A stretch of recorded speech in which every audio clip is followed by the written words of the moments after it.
Shabbat Shalom. We are live here. We are continuing with our look at the triennial Torah portion. Last week we looked at Leviticus 17.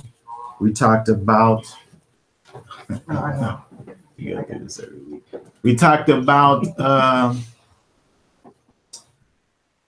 the idea of bringing the sacrifices being brought only to the altar, not to be killed out in the fields, and the eating of blood. At the end of the day, we connected all of this to Israel continuing in the practices of the nations that were surrounding where they had came from. We talked about the fact that Israel coming out of Egypt after being there for hundreds of years, they needed to learn the ways of Yahweh and unlearn the ways of the pagans. So with Leviticus 18, we see different commandments, but along the same vein in terms of not following after the ways of these lands that are surrounding us.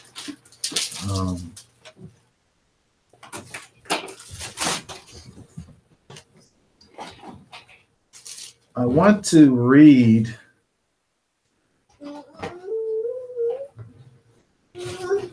could somebody read just the first 8 verses? Hold on, let me hold on 1 second. 8. I want to read the first 8 verses. And then I want to skip to 24 to the end. And we'll say what the other ones are in between. Okay, 1 to 8, and then 24 to 30. That's what. Leviticus 18, right? Yeah. Got that, Kazak? Yeah. Nice and loud. And Yahweh spoke unto Moshe, saying, Speak unto the children of Israel, and say unto them, I am Yahweh your Elohim. After the doings of your land in Mitzrayim, wherein you dwelt, shall you not do.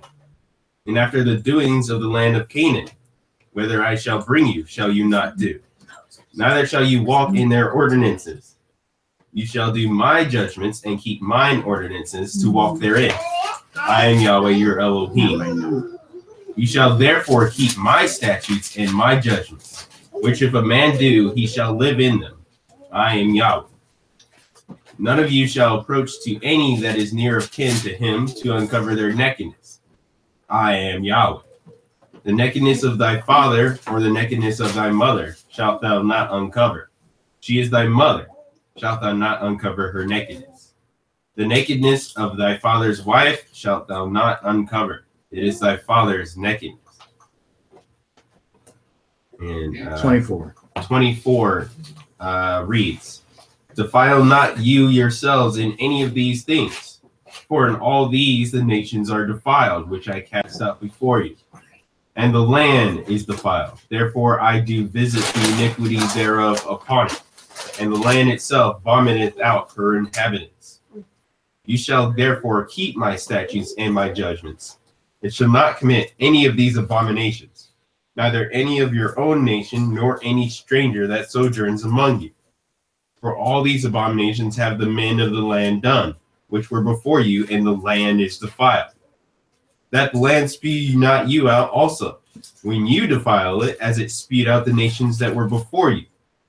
For whosoever shall commit any of these abominations, even the souls that commit them shall be cut off from among their people.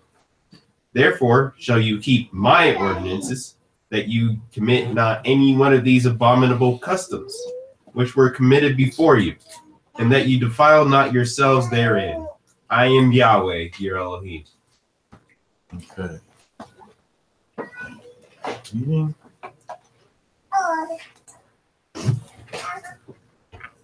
Okay, so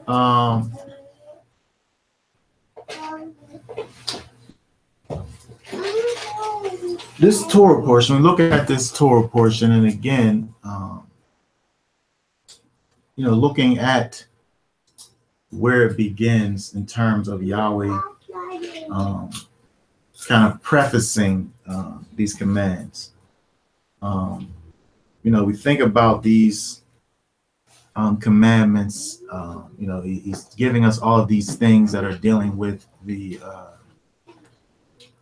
sexual boundaries. But again, this, like the last chapters, is directly connected to following the customs of the surrounding areas. And it tells you in verse 3 where it says, you shall not do what is done in the land of Egypt where you lived, nor are you to do what is done in the land of Canaan where I'm bringing you. You shall not walk in their statutes.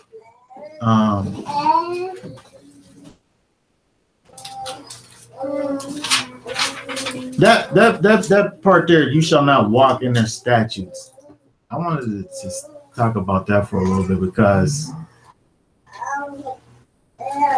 sometimes you have these people who, they live in a place. Well, we live in a place. A place, yeah. That is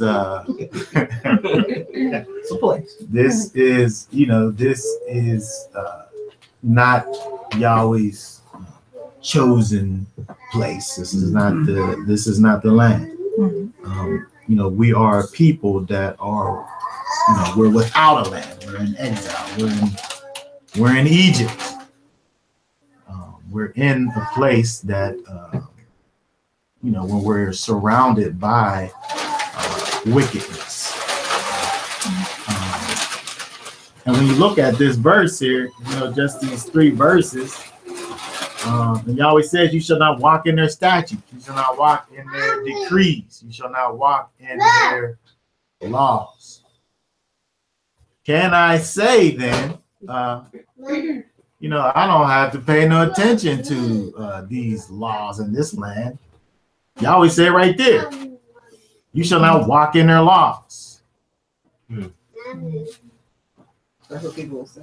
That's what people say. I don't got to sit up here and abide by this law or that law. I abide by Yahweh's laws. He says it right there. Well, good luck. Oh. Yeah, especially when it comes to like things that like marriage. Well, yeah, especially when it comes to things that people don't want to. They want to. Yeah, but I'm saying, what do we gain from just that 3rd verse right there in the context of what we're looking at? It's saying you shall not walk in their statutes. Is that to say that, we, as the people of Yahweh, we follow Torah. So that therefore, I'm not bound by your statutes. I was putting that out there for. What statutes are we referring? What are we referring to? When we say statutes, what are we talking about specifically? That's what I'm asking. That's really the question. Is it broad? What is it? Does it mean that I don't have to abide by these American commands and laws? Do they have statutes? Do they have appointed decrees? times? Do they have appointed times? They do indeed have appointed times. Yeah, they got appointed times. You're supposed to walk according to those appointed times. Oh, so you saying that when you see that statutes is just dealing with appointed time? I'm not saying only, but it's a part of it. Or that's this in verse 24. Does that say statutes? So what? These, because mine, you're in verse 24, right? No, Verse no. 3. Oh, you're in verse 3. I was on verse 24.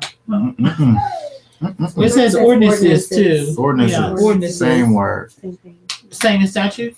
Well, it's not the Ordinance is same. generic. It's not the same They'll English walk word. in their Though. statutes. That word is who. Cooking. Kuha. Yeah, I was just trying to get all my, didn't it? But statutes, ordinances, decrees, What is the word there? customs. What is the word there? The Hebrew word. The Strong's like ordinances. You mean what? The number?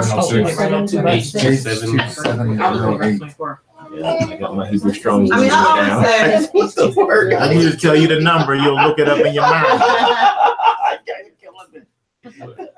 It's statutes. Yeah. Kuha. Yeah. So I said statutes. What is This statute? version says laws, Should ordinances, which are all the same. You know So what I mean? statute is the same. Appointed, as laws. custom, manner, ordinance, Okay, statute. okay. All of these things Yeah. are King James uses ordinances generically Yeah. throughout the text. Sometimes ordinance could be the word law. Sometimes ordinance could be the word commandment. regulation. but it's too hot. But Mandate.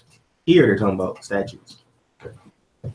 Then So So I'm saying still, if you say ordinances or you say statutes, it's still kind of a broad thing. I mean, okay, I connect verse. So I'm asking. The question I'm asking is this just we can or can we not look at this and say whatever it is that you call in statutes that belongs to the world. these nations world. where we are? We Can don't we have to say abide. I'm not bound by those Oh, things Yeah. because of this verse right Miss here? Dahlia said we should not fit in with them. What translation is that? She said it's my. No, this is her. This is her comment. Oh, someone spoke. Okay. Yeah. Oh, someone in the chat room. Yes. Oh, I apologize. So, but a statute is something that could be, it is brought in itself into interpretation, correct? I mean, it's ambiguous. I mean, Yes. You saying it's ambiguous based on yeah, what? it's ambiguous based on someone's interpretation of it. Like a judge. So if Because the the judge law may come up says with a- if the law says like just brought up marriage for instance, and I say, well, I'm an Israelite, so I don't need to be married according to your statutes. You don't, but that's okay. We can So I'm use saying, another where's the one with aspect? marriage. I'm saying, so I'm trying to find out. We can exactly- use another one with marriage because that You one's a don't little like bit that too one. loose. Yes, too loose because you don't have to marry at all in this country and be fine, and nobody cares if you're not married. Right. So let's come to it. If we get a little bit deeper with marriage, let's say that I decide that I want to marry, but the word tells me Elohim's law says or does not say that I cannot marry multiple wives legally. Marry them. I can legally marry these women, but the statutes of Ohio says you cannot legally marry more than one woman. You are now a bigamist. So Okay, yeah, that's good right there. So what do you say? So you So- say I don't care about Ohio, and bringing it back that's to right. So bringing it somebody- back to this, right. and So you can somebody- justify that based on verse 3 is what you saying.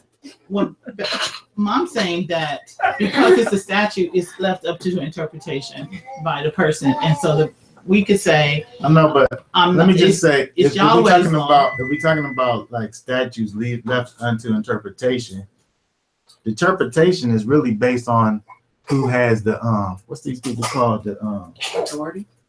the the authority, the authority. jurisdiction, Which is the state of Ohio, right? So Right. you can have your interpretation all you want, but You're the- bigamist. but the people who sit up there and got the authority and the jurisdiction.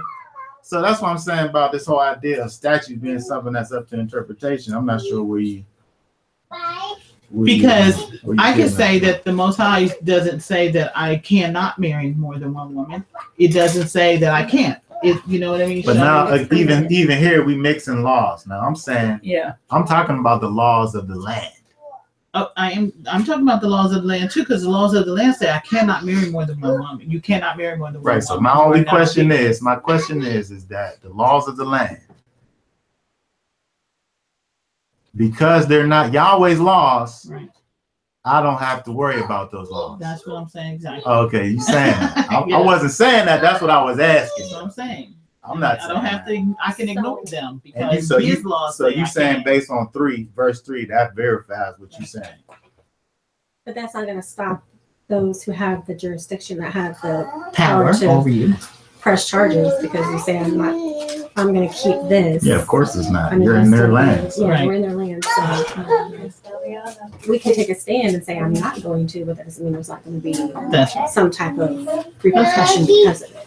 You know, You take a stand, but what are the consequences? The consequences, you're going to jail. Yeah. Or you're going to pay a fine. That's what I thought. Yeah. There's a If you get judgment. caught. That's the judgment. Yeah. Or unless you're a Mormon. You gotta be a Mormon in Utah. And live in Utah, right? And then you're a Mormon in Ohio. No, you have to be a Mormon in Yeah. Ohio.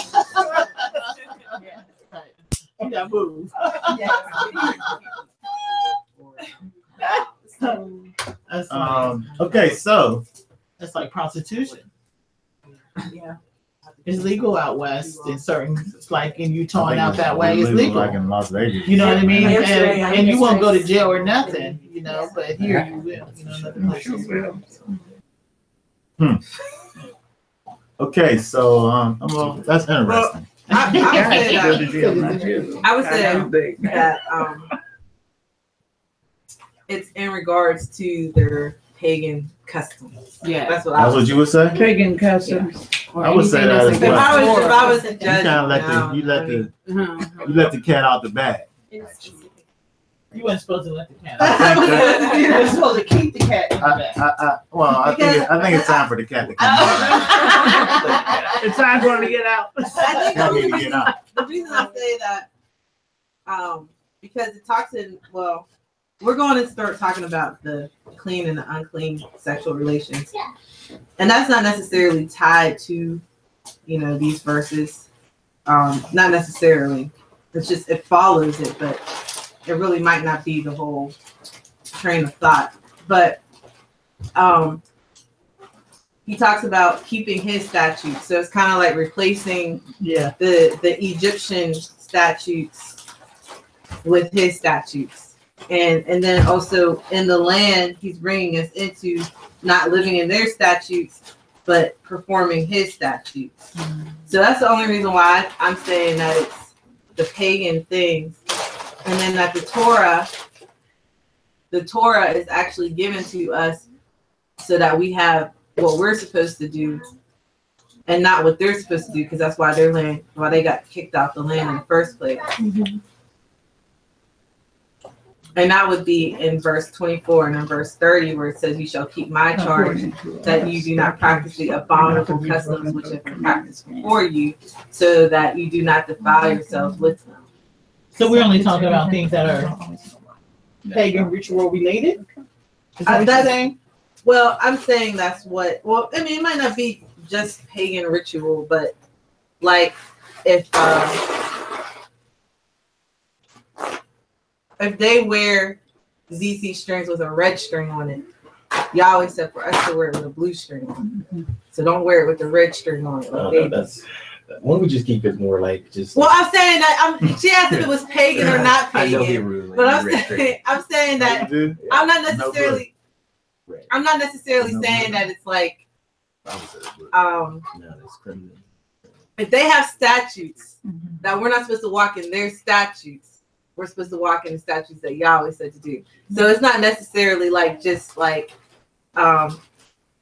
in chapter 17 it was talking about the goat demons and not sacrificing to the goat demons. It's not necessarily like not sacrificing to the goat demons. It could be any number of their customs and their statutes that we're not supposed to walk in. So that's where I'm at. I think that you're at that place because you're my wife. And I would say that you concur, I would say, with what I would say. That in a context, that we're looking at here, it's not really dealing with blanket. It's dealing with Stop, please. You want some more?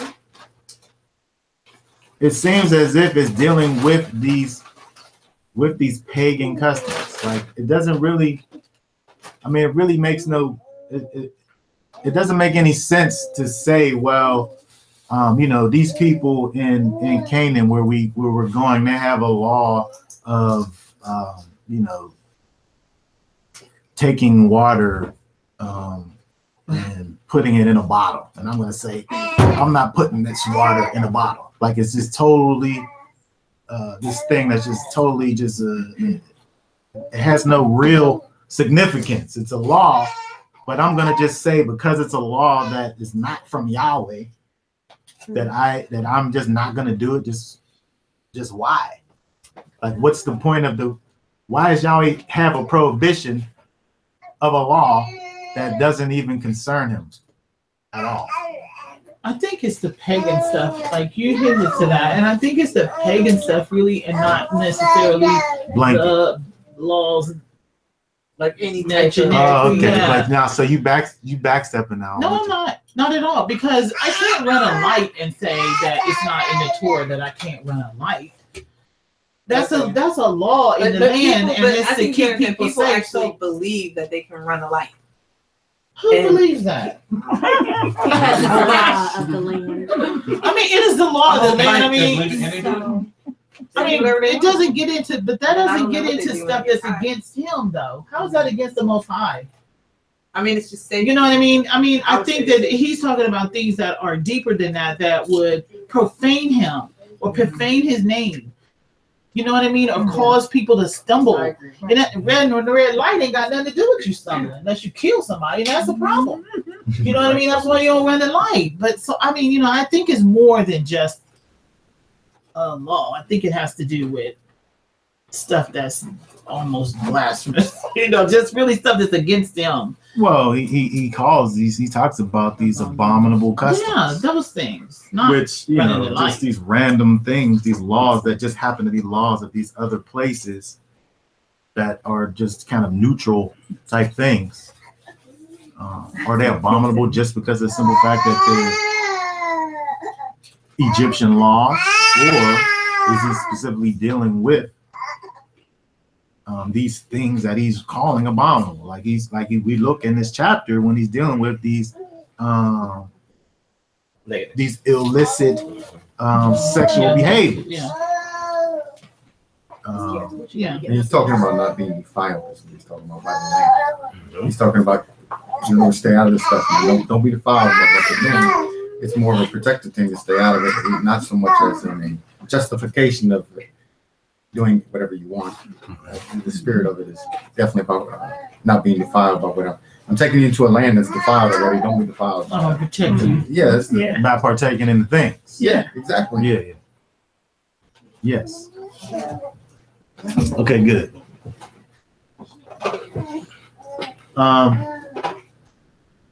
So when we look at these things, we're talking about verse 4. It says, "You are to perform my judgments." This word "perform," which is asa, is actually connected to this ma'asa word, where it says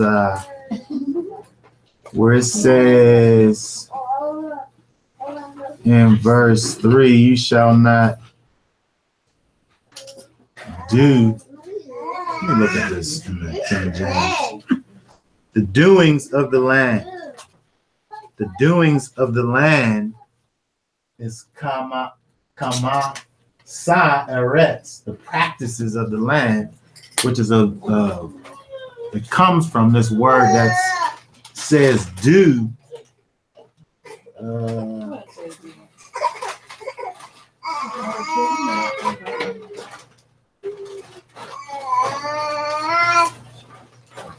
Perform. Oh, where it says do my judgments. What's King James say? 4. Do my judgments. 4. Verse 4, yeah. So to do or perform or practice, all these words is dealing with the same root, which is asah, which means to do or to make or to create. But I thought it was interesting. I found in this here thing here,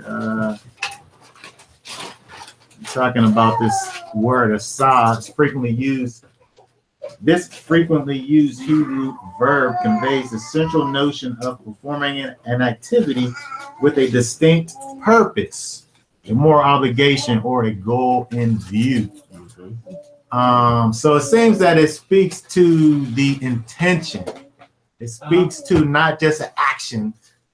It's not just me doing a thing like a robot, but your intention, the intent that's behind the doing.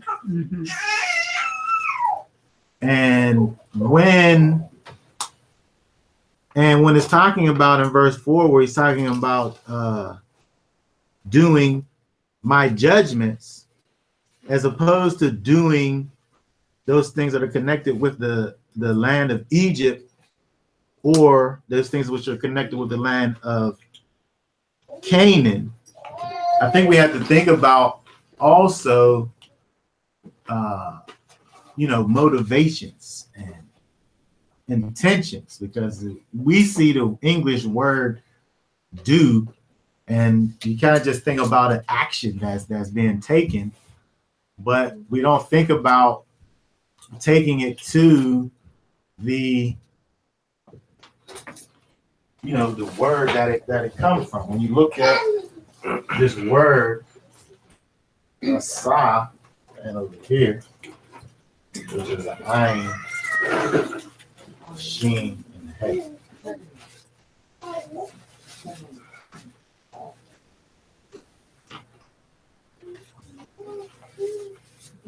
Which is an eye, and the two front teeth, and the breath.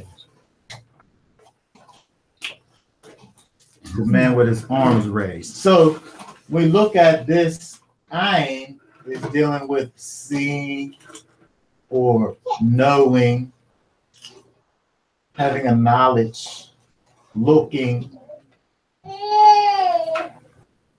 The two front teeth is dealing with pressure, biting,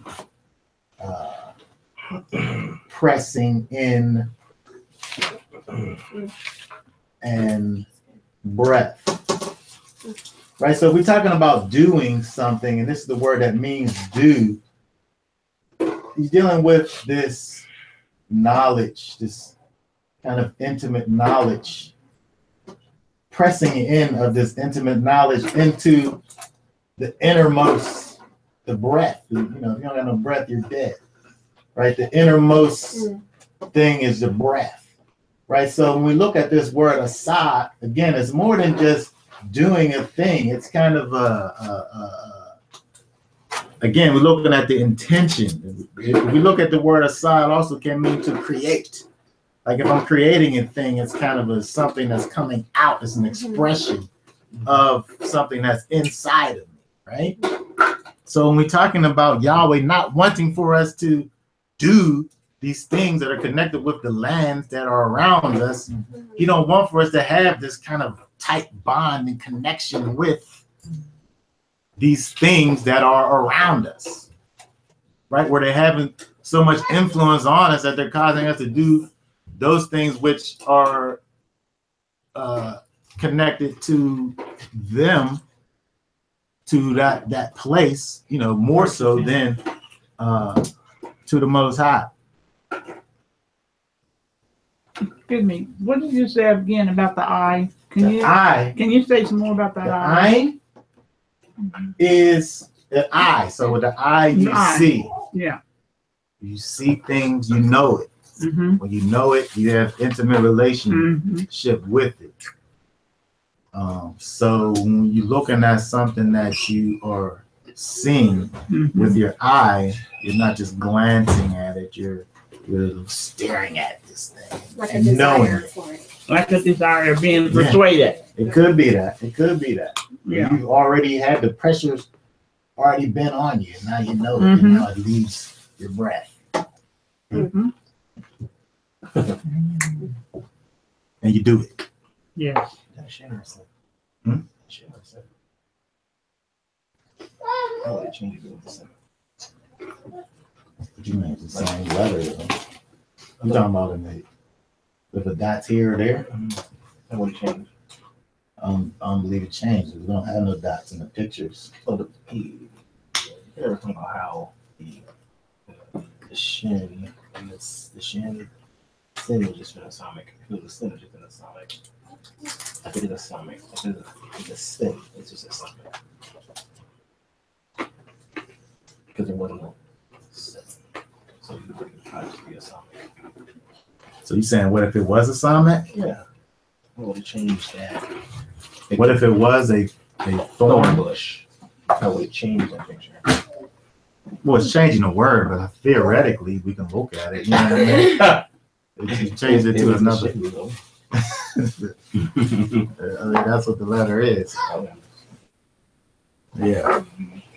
Okay, so we get to have this connectedness to Yahweh and not to the lands around us.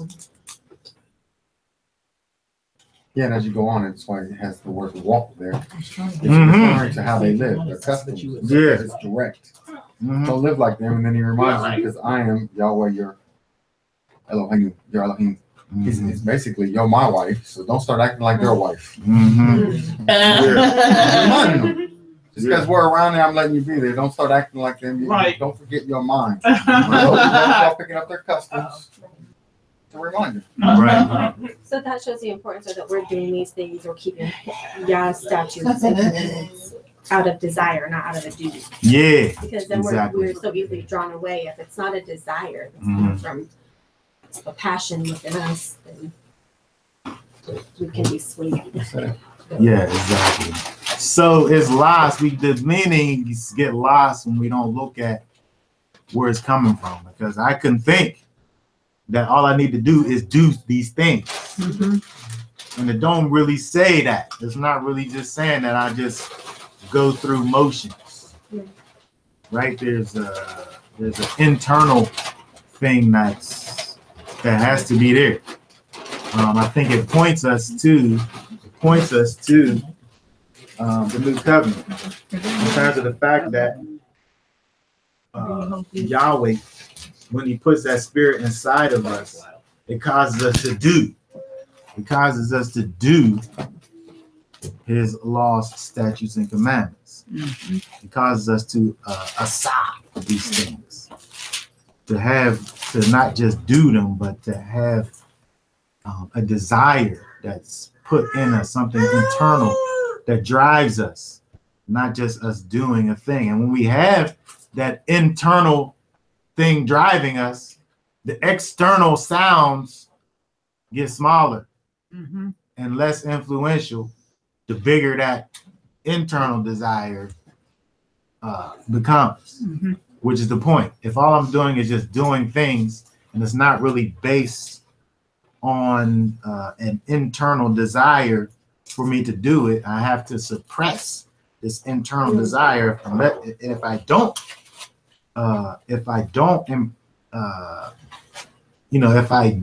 do the things, if I do the things that Yahweh is having for me to do and it's not based on a true desire for me doing it, it's easy for me to fall away outside of the will of Yahweh.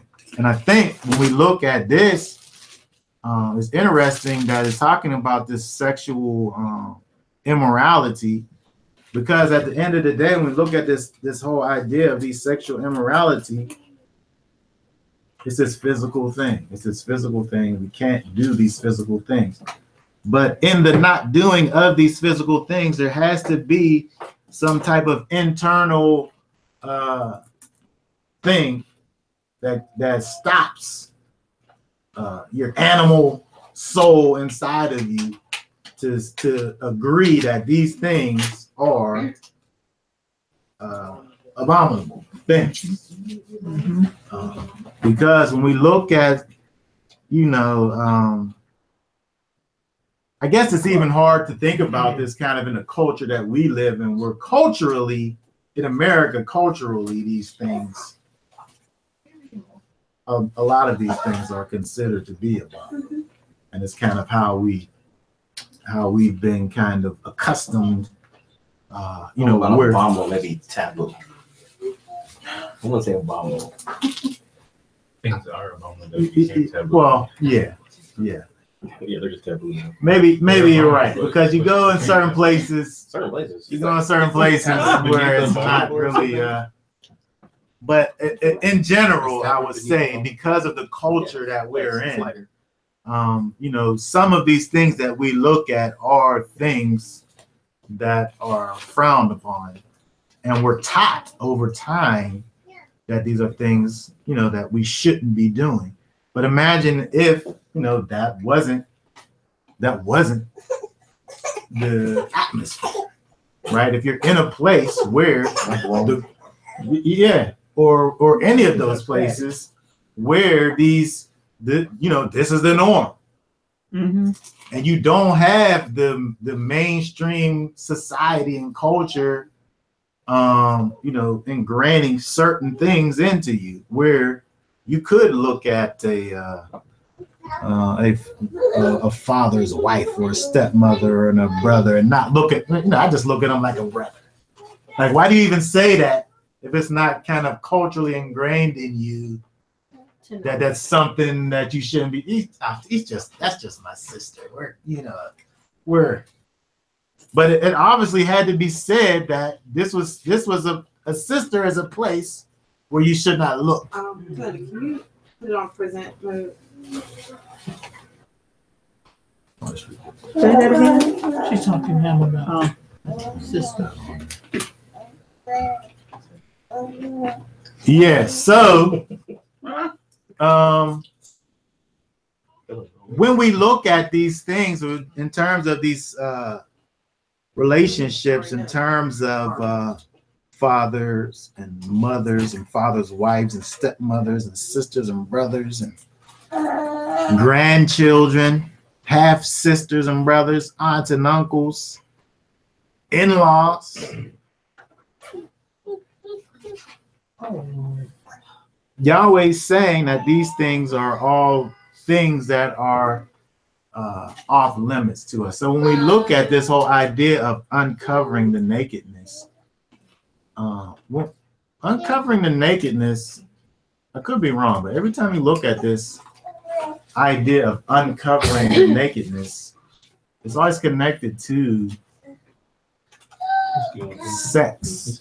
It's not just about looking at somebody being naked. Like when you look at it in the English, to uncover somebody's nakedness in the English, it seems like I'm going to see you naked. Well, it says shameful exposure. Shame. What word are you looking at? Uncover? I am actually nakedness in verse 7. Erevah, nudity, shame, nakedness, improper behavior, nudity, bare, empty. But I'm saying the connectedness of uncovering the nakedness, not just the erevah, but the galah. What is that? Galah, erevah. The implication. Uncovering the nakedness.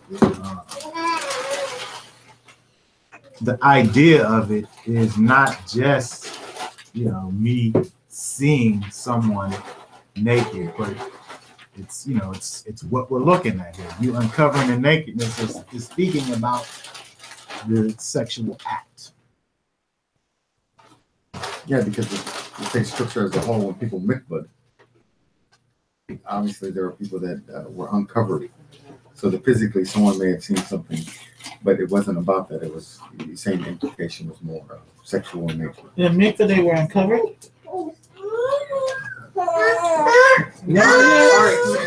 Some mikvahs are thought that they were not covered. Really? Let's go. touching, leave it alone. Yeah, we know nakedness is not shame, right? Right. Thank you. For someone that's It's not shame. It's not supposed to be. Right. Well, even though the word there, vile, actually does mean shame. Right. It's not supposed to be shame, but it is. But I think Our dysfunction has made I it think shame. I think that the shame comes in like it was like for me to see my own wife, there's no shame in that. But for me to see someone else's wife, there's obviously there's shame involved in that. Yeah. Well, there was Like shame that involved when because Adam saw sexual Hava. desire comes in. Adam saw Hava naked and they were shamed, but there was no shame before. Well, before, Right. yeah, but we can't really. I get it. You gotta tell me. That's what we got. We already know. We already know. We're gonna be in a place where we can just be free, right? This ain't that. I already know. Okay. You gotta tell me. This ain't that. I think Yahweh knew. I mean, He knows that this type of stuff is run rampant in families for generations. Yeah. And there's such a hush of a generation that didn't talk about it and just swept it under the rug. Still do. You know? Yeah, still do. But there's a reason why He put it in there and told us not to do it, because He knows that It's like an it's infection. rampant. So it seems as if when you look at there's a few things that you can look at in terms of there's a fact of not doing the thing, right? That's which is obvious. We're saying don't do it. That's obvious. But when you look at where it talks about if you're keeping my ordinances to walk therein, right? Then there should be, it seems, some preventative measures that should be included in these things in terms of these uncovering the nakedness of your relatives.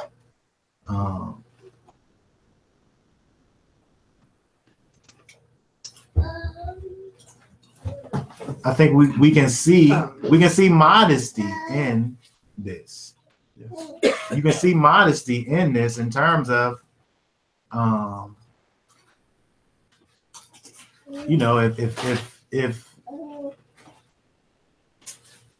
if we have this prohibition of this thing that shouldn't be done, and I'm just saying it seems as if that if we have this idea of guarding or keeping Yahweh's law, statutes, and commandments, here it's talking about ordinances and walking in them.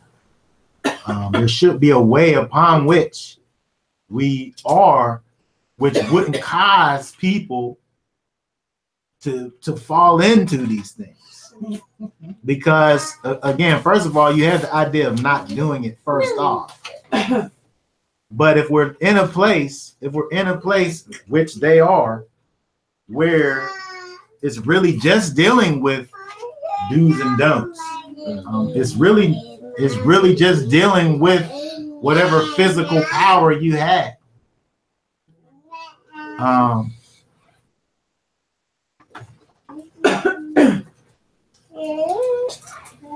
And this is just me looking at this because it don't say it, but I'm saying that it seems as if there probably was a whole lot of coveredness going on in terms of the people in general. Did you just say coveredness? Coveredness, yeah. Literal coveredness. You mean they wore a lot of clothes with you? I think that's what I think. Which goes back to all the pagan customs. He's warning them about most of those customs. You took your clothes off? Were, yeah, that's what was going on. So, I mean, we live in a time now where it's so, and it's really become so normal to be able to, see body shapes. You know what I mean? Where it's just normal, and where even if it's covered, and you still got the shape. You know what I mean? It still kind of puts you in the same place. If they didn't have on any. Yeah. Yeah, same thing.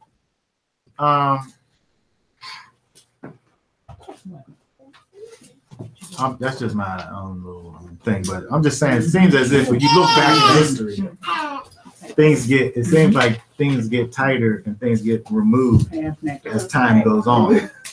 Tighter and removed. Yeah, either or, right, or both. Both, yeah. Tighter and removed. Yeah.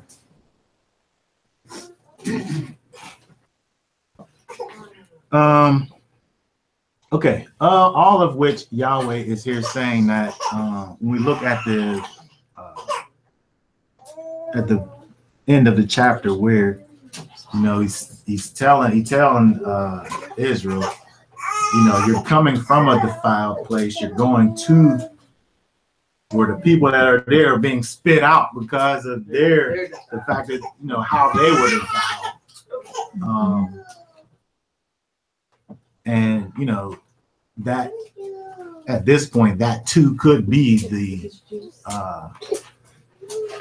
fate of Israel if they were to defile the land as these people did. And we see the results where we are at in 2017.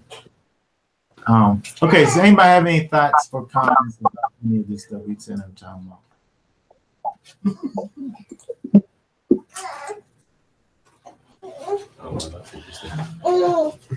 That it still applies today, and not just at the time of Leviticus. It applies now. We're here. We have to abide by their rules, but as long as it doesn't compromise the Torah. I mean, it hasn't gone. Oh wait, say that again. Say that again. What you saying applies everything? The verse we read, you said Leviticus 18, verse 3, saying that applies today. Oh, in what regard you saying? In terms of don't do their type of cultural things. Oh, yeah. To the point where it's compromising the Torah. Right. What's that? Yeah, absolutely. Well, Moray, I just did the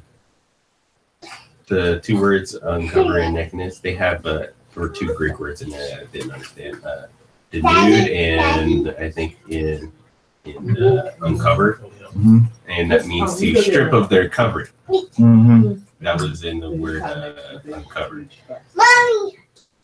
Especially since this verse is talking about a lot of women, and the father or the husband would be the covering of the woman, and the uncover their nakedness would be the strip of that covering, right?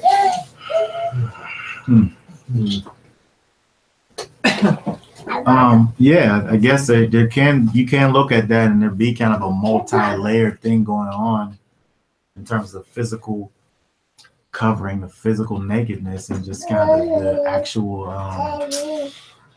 kind of order of things. You obviously would be doing something out of order, taking your sister, for instance. So, you would actually be disrupting that kind of that order of things, I could say. Yeah, I totally see how that could be looked at in that way. So when we look at this whole thing in general, it seems as if it's pointing us towards a denial of the flesh. The flesh and our appetites want for us to feed it. Our flesh wants to be fed. Our carnal mind wants to be appeased. Looking at all of these things, from just the animalistic perspective, no boundaries. Everything you're looking at here is just dealing with, appeasing the flesh. And here Yahweh's saying, and even when you look at sisters, for instance, take like having sisters while both sisters are still alive, is where we obviously see a time where Yahweh here is saying this is something that is off limits. as where we see other places where there was something that wasn't a problem, right? So Yahweh's giving us these things, not necessarily all of them giving you specific reasons, besides the fact that this is what he's saying that he wants to be done. And these things, because of the fact that he's saying, are things that we connect to his will and what he wants done. And it's dealing with, physical desires, which again, as I'm saying, is pointing us towards what we see with what we have with the Ruach, what we have with the Spirit, where when we lean on and trust in the Spirit to lead and guide us, it causes us to do things that are against what our physical appetites will have for us to do, which, in certain cultures or even in our current culture, we have, people who have such desires that are listed in this chapter, where Yahweh's saying, if I am your Elohim, these carnal things, regardless of how you feel you're being led to do these things are, can't be connected to me. Yahweh's saying me or my people, which is Israel. We live in a place where we have all this stuff going on with, gender, gayness, and Did you just say gayness? yeah, is that And it's just word? that. Gayness. Yeah. Where homosexuality, is that better? I don't know. We live in this place where this is it's just all over the place. You can't look anywhere and you don't see it. My wife just saw me this thing where they're teaching diversity at the library for these kids, and it's like this drag queen sitting there reading a book with a bunch of kids sitting around, with smiling faces looking at this thing. No, he got worse. He said this thing. That's right. I'm just saying. This is the normal that we live in, right? This is the world that's around us, right? And where, it's picking at your conscience. This stuff is picking at your conscience. And eventually you're going to be like, well, it's not really that bad. Now you can't turn on the TV for the men that's sexually molested. Yeah. That's or like same sex people kissing each other and all this stuff like that. No shame. No nothing. It's no just respect. making all of these things normal, right? The Everything's all right. desensitizing, No matter. all of these things. And, Conditioning. yeah, exactly. So again, we have to be able to, Yahweh's calling for his people to not be influenced by these things that are around us. When you think about the idea of being light, it doesn't make sense, I don't see, for darkness to overcome light. If you're in a dark place and you turn on the light, you can always see the light. I've never been in darkness where I turned on a light and I couldn't see the light. Still dark. But we live in a place, and it's always been the case, where darkness overcomes the light, where it really shouldn't be. Yeah, That's Right? That's right. like it's not even scientifical for that. Well, I guess if it's a black hole, maybe. Did you just say scientific? Are you getting these down? Doesn't matter where it's scientifical. No. Look, listen, I have the power of define. I'll go ahead. I don't know if you knew that. You have it too, my brother. Okay, Power thank of you. Thank you. define. Okay. So I'm saying that it's not scientifical for darkness to be able to overcome light. Should not be. And if we follow in the spirit that Yahweh puts inside of us, we make that true where it can't. But that's the problem. We allow these outside influences and our flesh to be the thing that dictates us in our lives. And at some point we have to get to the place where we allow the Most High. He's given us this gift. He's given us a little piece of himself on the inside of us, that spiritual seed that grows inside of us, that empowers us and enables us to be able to forsake our carnal desires and walk in his spirit. Mm-hmm. And looking at this chapter, as we begin just to start talking about this and switch modes here, we see that Yahweh is calling for his people to have that inner desire that comes from him, by the way, and to walk in it regardless of the things that are around us, and not to be influenced by the world around us, to be able to be in the world and not of the world. Okay, does anybody have any thoughts or comments about that before we turn the page here? It's just getting increasingly more and more difficult to do. Working in the world and being out in it and amongst people, it's just getting harder and harder to do. Like I was sharing with you guys about the lady on the phone at my job. You know what I mean? I'm done with the call. I say, have a nice day. She says, well, Merry Christmas.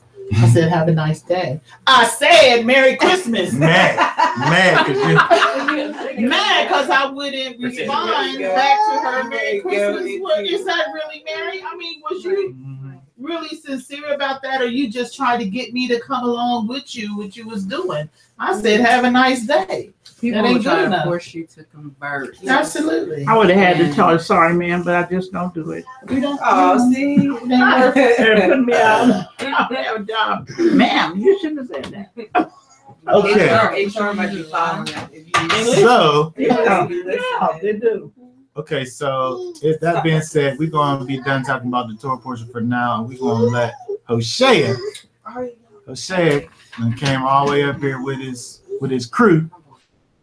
Rolling deep. With his crew. We got a word for us. We got some things he wants to show. I'm gonna move over and let Hoshea do that. I'm gonna move out the way. Yeah, everybody can stretch your legs for a minute. Hey, Ari. No, you're all right.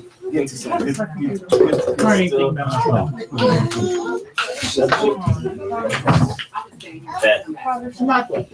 Yep. Check my spelling, all right? I got some. I want some. You want one too? Subject? I'm good. Yeah, it's good. That wasn't a word I wanted to check the spelling on. Right. Well, if it was that bad, I didn't even go further. Like, stop right there. All right. You got it. If it's that bad, I'm like, okay, I can spell subject. I want to check spelling on anything. Do you want one? You want one? Sure. I just don't. Oh, thank you. Did you want one? No, thank you. I'm yeah. Probably should Whoa. You're crying out, girl. You're crying out again.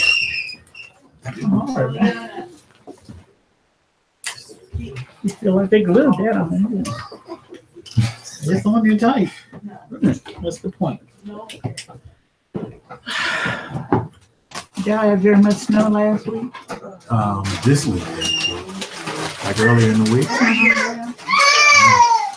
Monday or Tuesday, one of those days. So weather's about the same, because we had it the first of the week. Now it's going up in the 40s. One day next week it's supposed to be in the 50s.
Fun exercises to everybody get back.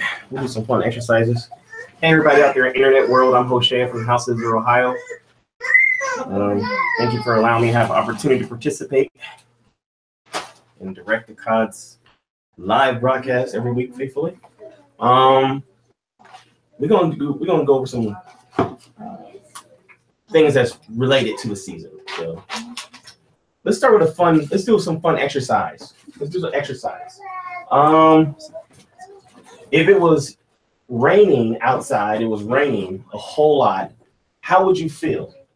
How do you feel when it rains a lot outside? Your feelings. Restricted. Please chime in. I want to hear what you guys got out there. Even in the chat. What do you say? If it's raining a whole lot, it's a whole lot of rain. It's raining a lot. You feel restricted. All right, we got restricted. I get sleepy. Sleepy? Yeah. We'll go with it.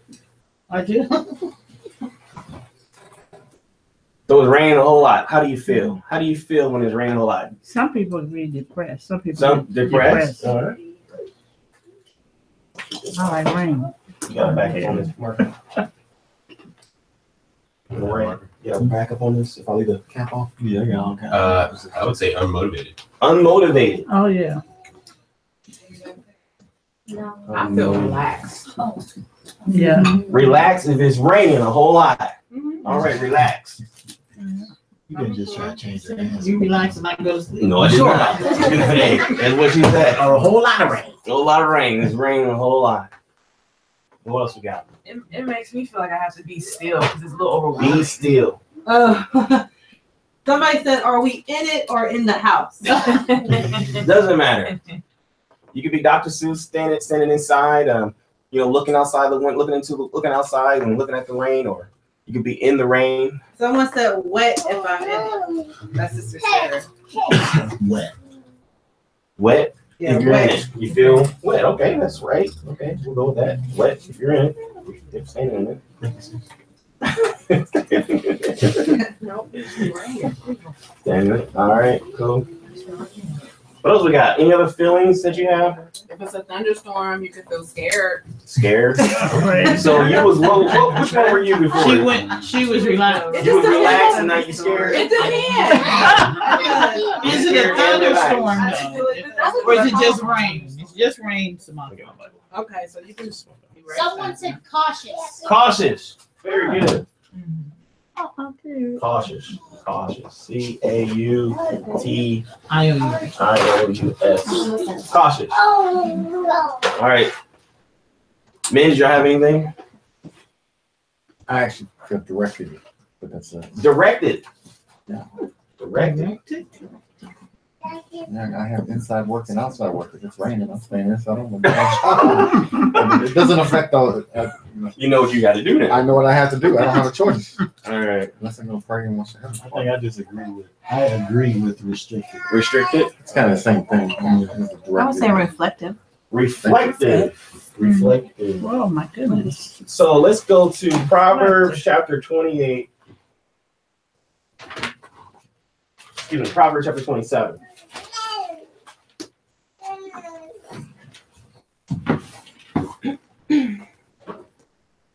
Twenty-seven, 15.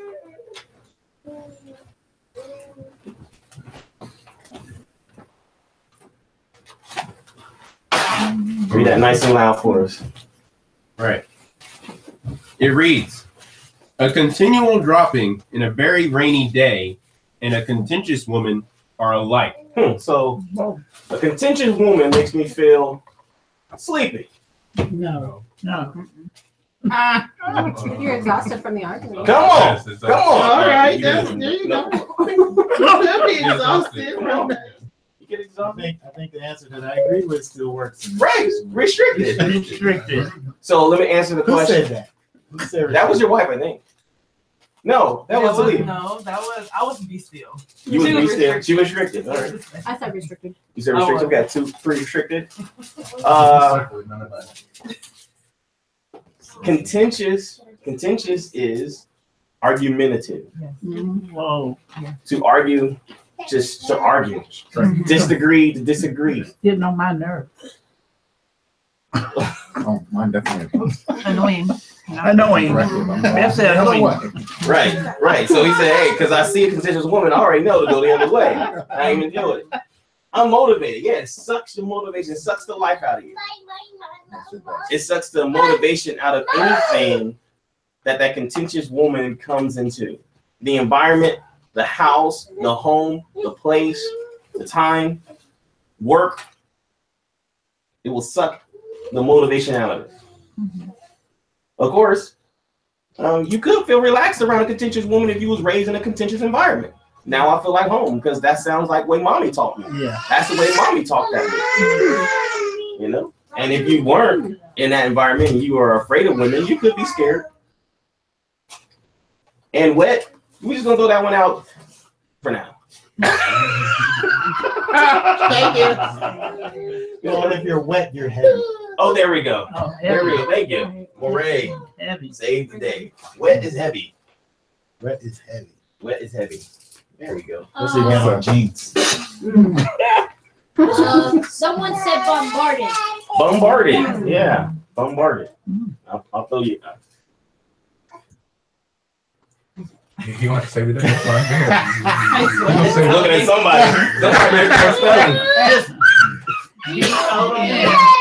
Don't get me started. B-A-R-D. Okay, here you go. We know what you mean. All right, so that was a fun exercise. So what we're going to talk about today is idolatry. And of course, it's not the idolatry of making objects, making images. This is a different type of idolatry. We're actually going to be talking about self-idolatry. Okay. The areas of opportunity on this subject is going to be how to have healthy mastery, how to eliminate that unhealthy control through manipulation and domination. The answer is willingness to allow father to have his position back in submission, and that's the authority. So we're talking about control. We're talking about control. So So you gotta turn off your movies. You gotta turn off the movie. You gotta turn off the picture set. You gotta turn off the. He's not talking about me. Oh, I know a man who has an issue with control. All right. So we got 3, 6, 8, 10, 11, 12, 13 people in this room. Now, out of everyone here, turn off your pictures. Don't think about anybody else. Think about yourself. How many people here have an issue with control? My hand is all the way. Controlling, being a controller. Being a controller. So with that being said, we have, out of the 13 people, guys, out there in TV land, we have, out of the 13 people, we have 11 honest and 2 liars. There's only 2 people that not raise their hands. So we have 11 honest people and 2 liars. So let me say this: how many people have an issue with lying? And those would be the only 2 people that did not raise their hands. Because ultimately, we all have an issue with controlling. It's mastery. Everybody wants to master individuals. So let's deal with it real quick. How is mastering other people? Mastering everything, controlling a situation, controlling my class, control.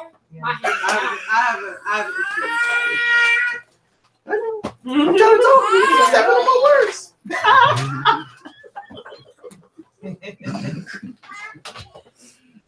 Seriously, you're funny. All right, so we control through manipulation and domination. Men will be domination, women will be manipulation. Men, it can be manipulation, and women, it can be domination. Yeah. But from a more common perspective, it's going to be more men with domination, fear, and strength. Women's going to be through emotions, manipulation. So we control people, time, place, things because of fear, because of worry, and because of insecurity. So there's my word for the week. Man, I got this word. We was dealing with we're still dealing with the trust thing on the team model. All right. We use Patrick Lencioni's model of team, which consists of trust, conflict, and three other steps. But we're at trust and conflict. We're trying to cross over into conflict. And so I was at work, and there was a guy who was doing our job, but he wasn't doing it the way the bosses like him to do the job. So the job was getting done, but it wasn't the way the bosses like to get the job. And I'm on the side of the boss, and I think it should be done the way the boss wants the job done. Even though the job is getting done, it wasn't the way the bosses wants to see it get done.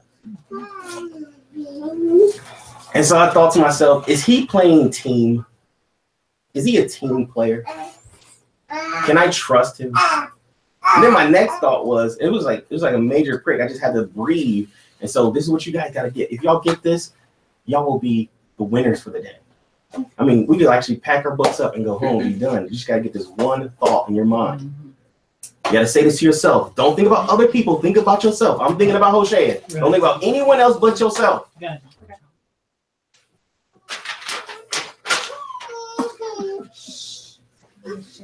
Is control my determining factor for trust?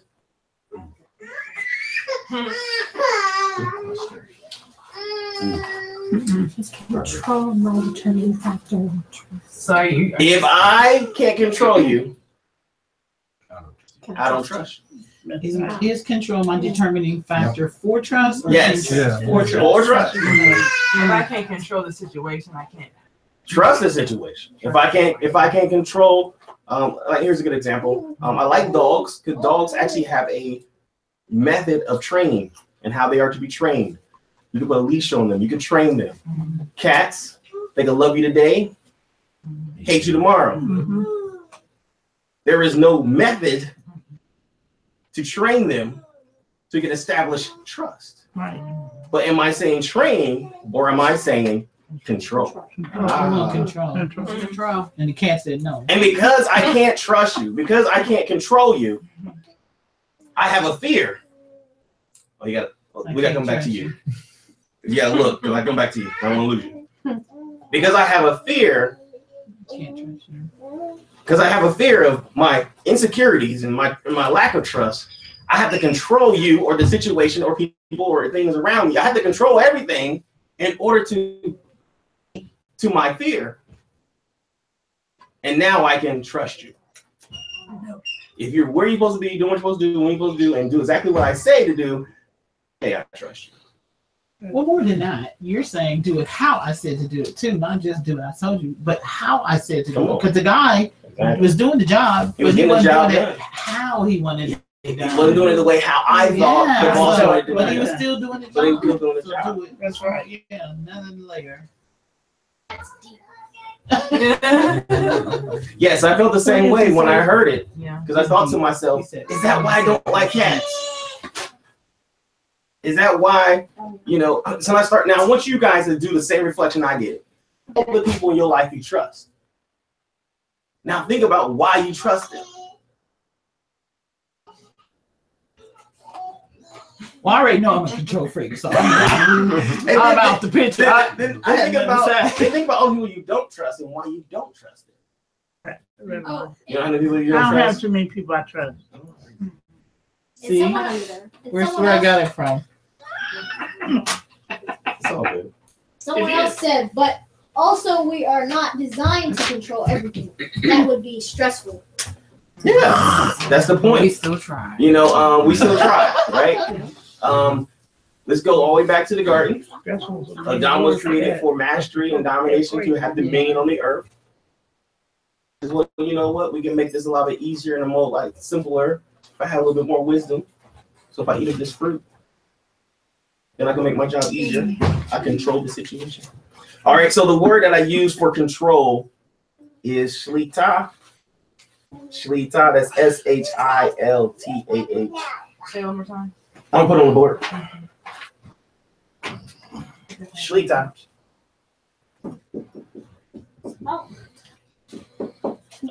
79. Maybe 79, 80. You're right. You had that face. What was the face for? If I don't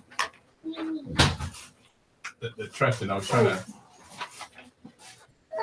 apply to me. You said think of yourself, and I have where you have 100% trust until opposite. Like you don't have to gain my trust; you have it, and then it goes the other way around, backwards. So I was thinking like, okay, if I do it backwards, how I don't have a problem with the trust until they did something. And so like with that work, I have some people that I know that they're not going to be on time, so I do adjust accordingly because they have shown it. But I trust everyone else too because they've done it right. So I was trying to, for me, work it backwards. Yeah, because they have betrayed your trust, you then try to control the situation by adjusting your time. Yeah.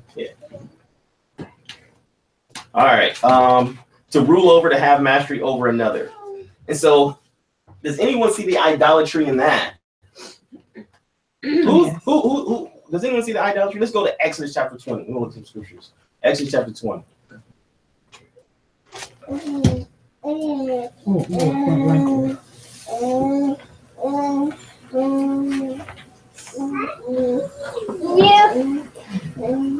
All right. And Elohim spake all these words, saying, I am Yud-Heh Vav-Heh Elohecha, which brought thee out of the land of Mitzrayim, out of the house of bondage. You shall not have no other Els, mighty ones, before me. So that's the first command. Have no other Els or mighty ones before me. I'm sovereign. Watch this. Everyone breathe, because this is going to be a dirty word. This is going to be a very dirty word. This is worse than gayness. That's a good word. I don't even know what that means. You know it. You know exactly what You know exactly what it means. I don't know what it means.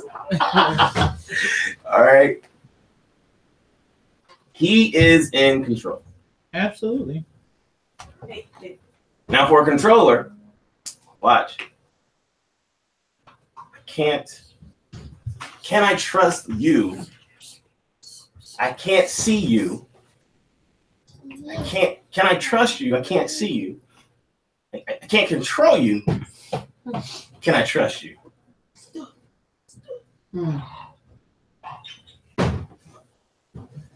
That's right. I got exactly the example.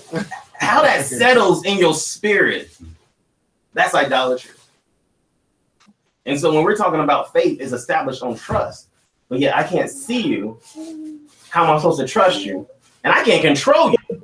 If you choose to take everything I have away from me, is right, is righteous, and it's just. And I can't stop you from doing it. I never thought about controlling him. Do I still trust That's good. Some people keep the Torah and apply commands in their life because they want to control the outcome. Yep. They don't do it because of the spirit of the Torah. They don't do it because of why we supposed to be doing what we're supposed to be doing, which is what I'm supposed to be putting up here. I said I'm not going to forget that, and that's the one thing I forgot. The why we do what we do. Matthew chapter 25. Go there. The why. No, I don't want to hit you too much. Just trying to get through it. Matthew 25. I want to go all the way down to the unprofitable servant. I just want to pull this point out, the why. And I kind of rehash that over and over again because we kind of forget why we do what we do. Say the verse. You gotta look. You might need your lamb skin. Goat. That's goat skin. I apologize. The real deal.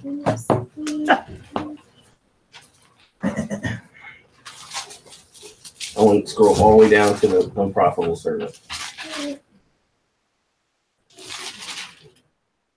And this is I'm only bringing this up because I want to really elaborate the why before we move forward. What we do. Why do we do what we do? Why?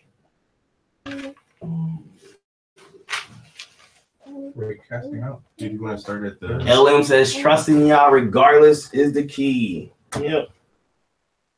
Where you got it? I got the beginning of 14. That's where it started. I want to go all the way down where he gives the big unprofitable rebuke. And cast not unprofitable servant into outer darkness. Yeah, that one. 30.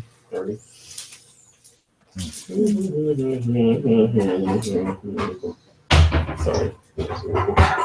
Why don't you start a couple verses above that? Because All right. Let's see. Let's start at 24. Then he who had received the 1 talent came and said, Master, I knew thee that thou was a hard man, reaping where thou hast not sown, and gathering where thou hast not straw. And I was afraid, and went and hid thy talent in the earth. Lo, there thou hast what is yours. His master answered and said unto him, Thou wicked and slothful servant. so fear now can control the situation. Got you. You going. fear? Fear. Got you. His master answered and said unto him, Thou wicked and slothful servant. Thou knewest that I reap where I sowed not, and gather where I have not straw. Thou oughtest therefore to have put my money to the exchangers, and then at my coming I should have received my own with usury. Take therefore the talent from him, and give it unto him which hath 10 talents. For unto every one that has shall be given, and he shall have abundance. But from him that have not shall be taken away even that which he hath. And cast ye the unprofitable servant into outer darkness, there shall be weeping and gnashing of teeth. Okay, so we do what we do for profit. All right, we got to establish that. We do what we do for profit. We're working for a master that wants a profit. We may not like that, but we're servants to a master who wants a prophet. If you're not ready to present a prophet or able to present a prophet, and the master comes, what is the master's attitude towards the unprofitable? So we already said we're servants, right? We're all servants, right? And we got to present a prophet to a master. And if when the master comes, he says, "What is your prophet?" We got to hand him a prophet. Period. This is what I did with however many years he gave me on this earth. And is tomorrow promised? I think tomorrow is tomorrow. I thought the scripture said tomorrow is promised. No, the scripture said tomorrow is not promised.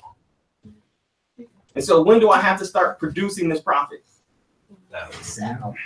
Now watch this.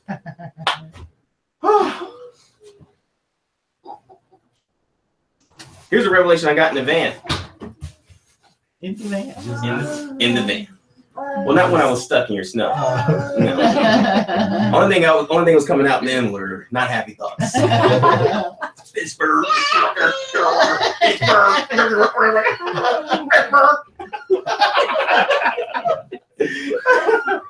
No, I was in the van and it hit me like this.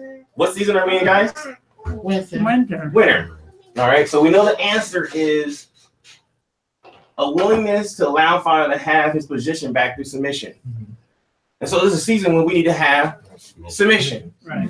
All right. So in order for me to maximize my ability to be profitable, I said too fast. Okay. In order to maximize your ability to be profitable in this season, you need to get all of the heavy rain as possible. That's not going to happen unless we come to a place of submission. But I can't come to a place of submission because I'm constantly trying to control, watch this, my environment. You are a seed in the earth, in the ground, that people think is dead. You're covered in snow. No one knows what's going on down there. Right. And here you are trying to control what Father's trying to do in your life. Oh, well. My goodness. We have to, right now, critically, get to a place of submission and allow him to do what he has to do right now in this season and stop trying to control the situation.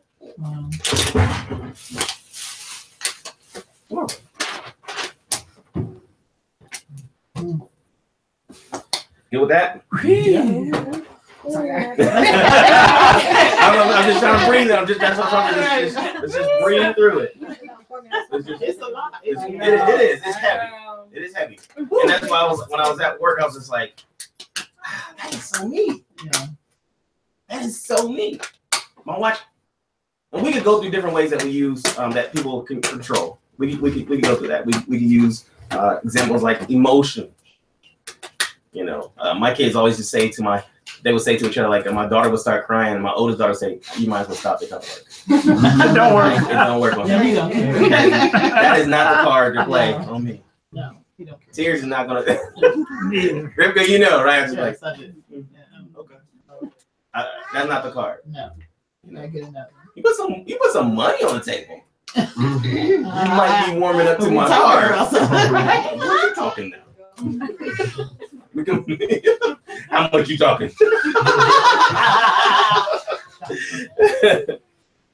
So money is another one. Materialism, emotions. You control through, of course, threats. You know, ultimatums, guilt, shame, contention. Yeah. I'm gonna be contentious just so I can control the environment. Yeah. I want you to feel all the things we have listed on the board.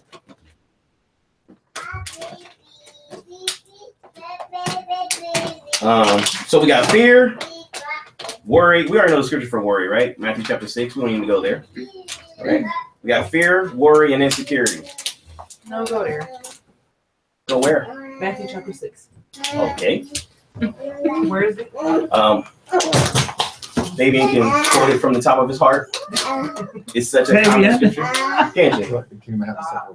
No. Matthew chapter 6, where it says, "Why you worry about the? Why you worry about the? He said, look at the lilies of the valley." Yeah. I can't. But there's something else in Matthew chapter To and 6. fro, yeah. There's something else in Matthew chapter 6. That's the Lord's Prayer in there. That's what that's 25 maybe? We'll start to talk. Possessions and masters. 28. Go ahead. Well, it's a collection of verses. Oh, you want to summarize it? I'll just read 25. Because of this, I say to you, do not worry about your life, what you shall eat or drink, or about your body, what you shall put on. Is not life more than food, and the body more than clothing? Okay, so good. So is life more than just body, clothing, and the things that were tangible, carnality? Now, what does 24 say? Take a wild guess. Hold on. So the preface before worrying is who is your master. Yeah. Pick and choose. Yeah. No one. So the preface for the worry is who is your master. Right. Right? The first commandment is who is your master. Right. Yudevave. Yeah. Neither. So watch.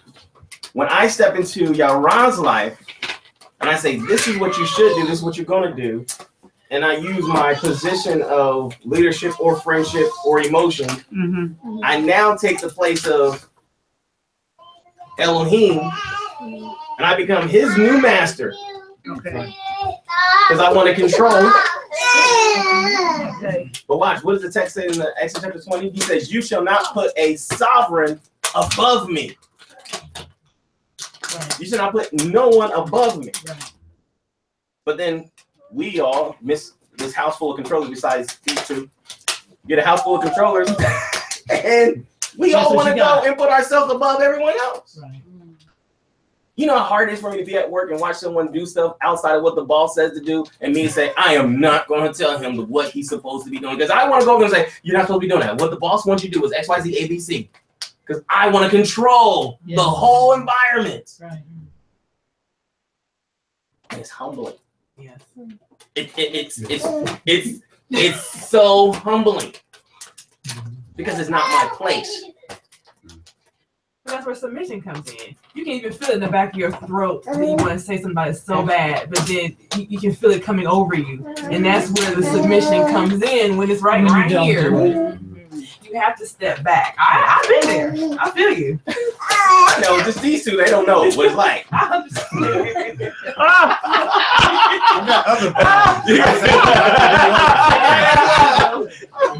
His problem is he has to deal with the controller. I'm the one that has to deal with the controller. Yeah. All right, so we use the Torah not because we trust Father. We use the Torah to kind of control our lives.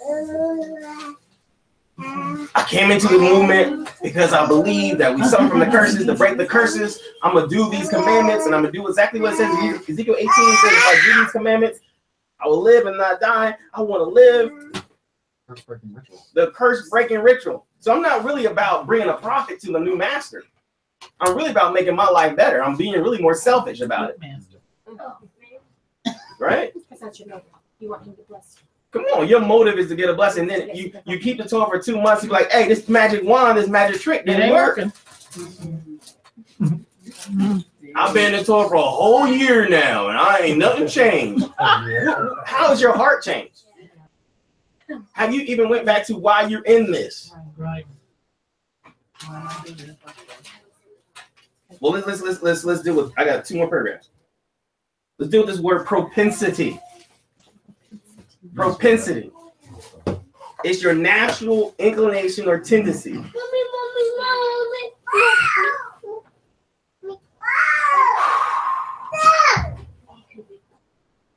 Propensity. Your natural what? Your natural inclination or tendency. Natural.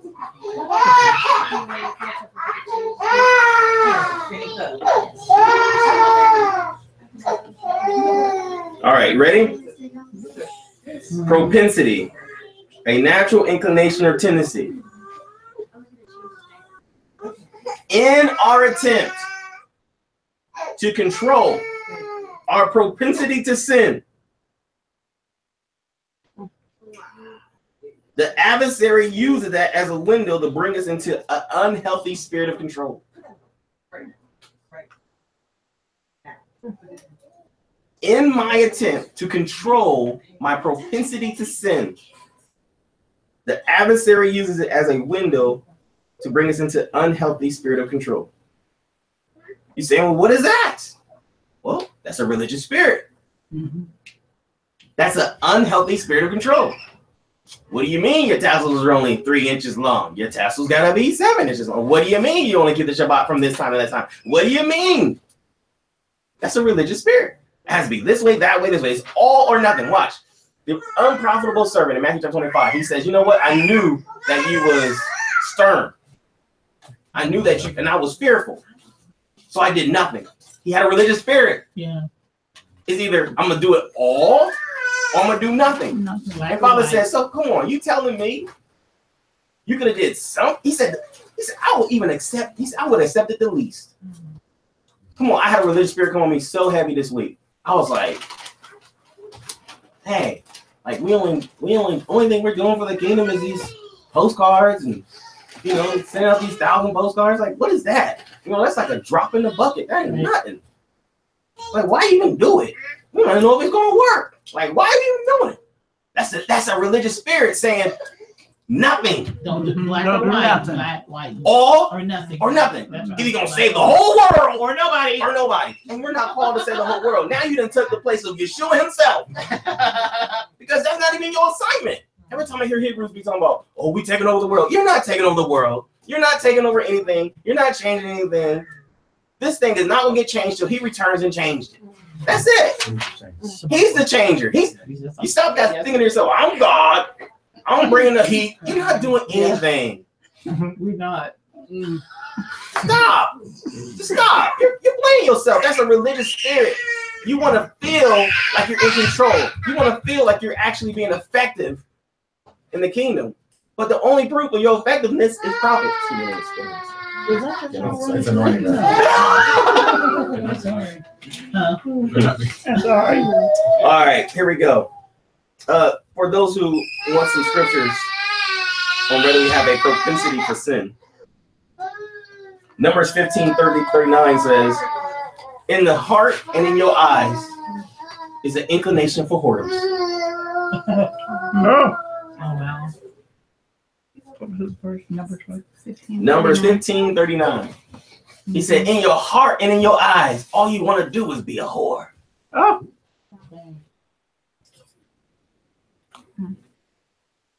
James 1:13-14 says, you ain't tempted with evil by Yud-Heh-Vav-Heh. You're tempted by evil by what? Whose lust? Whose lust is it? It's your own lust. Where'd that come from? You. James what? 1:13-14. Thank you. And so I know, you know, the religious spirit rises up in me like, so I'm doing the Torah so I don't have the propensity to sin. That's why I wash my hands and that's why I keep the commands so I don't have the propensity to sin. But what should I do? Just go ahead and just let it go loose and sin? Well, no. The problem isn't the fact that you're trying to use the Torah to beat your propensity for sin. The problem is that you have not been transformed. You're trying to use the Torah to reform yourself, and you need to use Yeshua to transform yourself. Come on. Part of the Torah portion that you have is 1 Corinthians chapter 5. You're a new creature. You haven't become a new creature yet. You're still fighting a natural inclination. The problem is your natural inclination needs to be a new natural. Your new natural inclination should be the Torah. And it should be strange when sin approaches. When you're tempted with sin, you should be like, what is that? I don't even know what gayness is. You should be like, I know what gayness is. I'm all familiar with gayness. I'm like, no, I don't know what gayness is. Gayness is strange to me. All I know is straightness.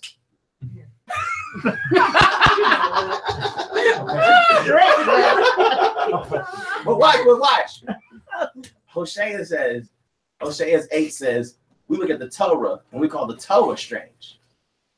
But we're supposed to look at uncleanness and call it strange. Like, it's strange for you to cut down a tree, bring it into your house, take the lights out your house, put them outside.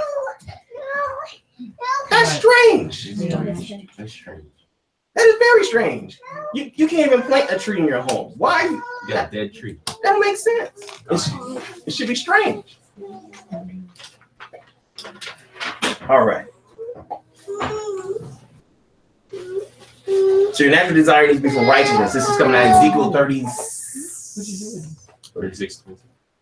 Yeah, there you go. 36. I will sprinkle you with clean water and cause you to leave your abominations, your uncleanness, and your filthiness, and you shall have a heart of flesh. I'll take out that heart of stone, right? Ezekiel 36. Okay, that's right. Right? Oh. Oh, you had a comment? Go ahead. Jolene says treat sin like burnt popcorn in a small room. Treat sin like a burnt burnt popcorn in a small room. Yeah, you got to get it out. You got to. You got to air it out.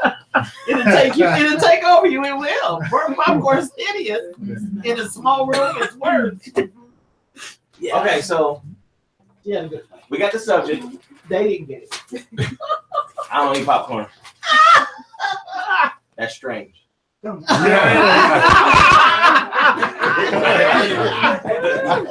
She never smelled burnt popcorn. It's terrible. In a big house. I You can't never remember. smelled it, Well, girl? you know, since I don't eat popcorn, I don't think my mom even cooked popcorn in my house. My wife don't even cook popcorn in the house. I don't think I've ever remember a time you've ever cooked popcorn in the house. You nobody's ever cooked it at your job and burned it in the microwave? Yeah. Oh yeah. Oh yeah. Oh, yeah. Oh, yeah. There you go. Yeah, that's it. Another one. Subject. Another one. Another one. See, the same. Sister Sarah, she said, she was talking to Jolene. Okay, let them talk. All right. Idolatry. Area of opportunity, unhealthy mastery, control, manipulation, domination. Okay, so this is our area that we can work on. This is an area that we can go into the Torah and say, I need to be reflective all this week on areas of where I'm trying to master and dominate my wife, master and dominate unhealthily my husband, master and dominate unhealthily people on my job, master and dominate unhealthily people and individuals around me. Because now I am taking the position of Elohim. I'm stripping him from his authority. I'm stripping him from his power. I'm stripping him from where he has control and saying, I will be in control of this now, right? I make myself God. I got it. Idolatry, right? And we know the answer is submission. So we don't really need to go over this anymore. We got this. But what I want to do is I want to go over some reasons why we should convert, hate, or have a enmity towards this.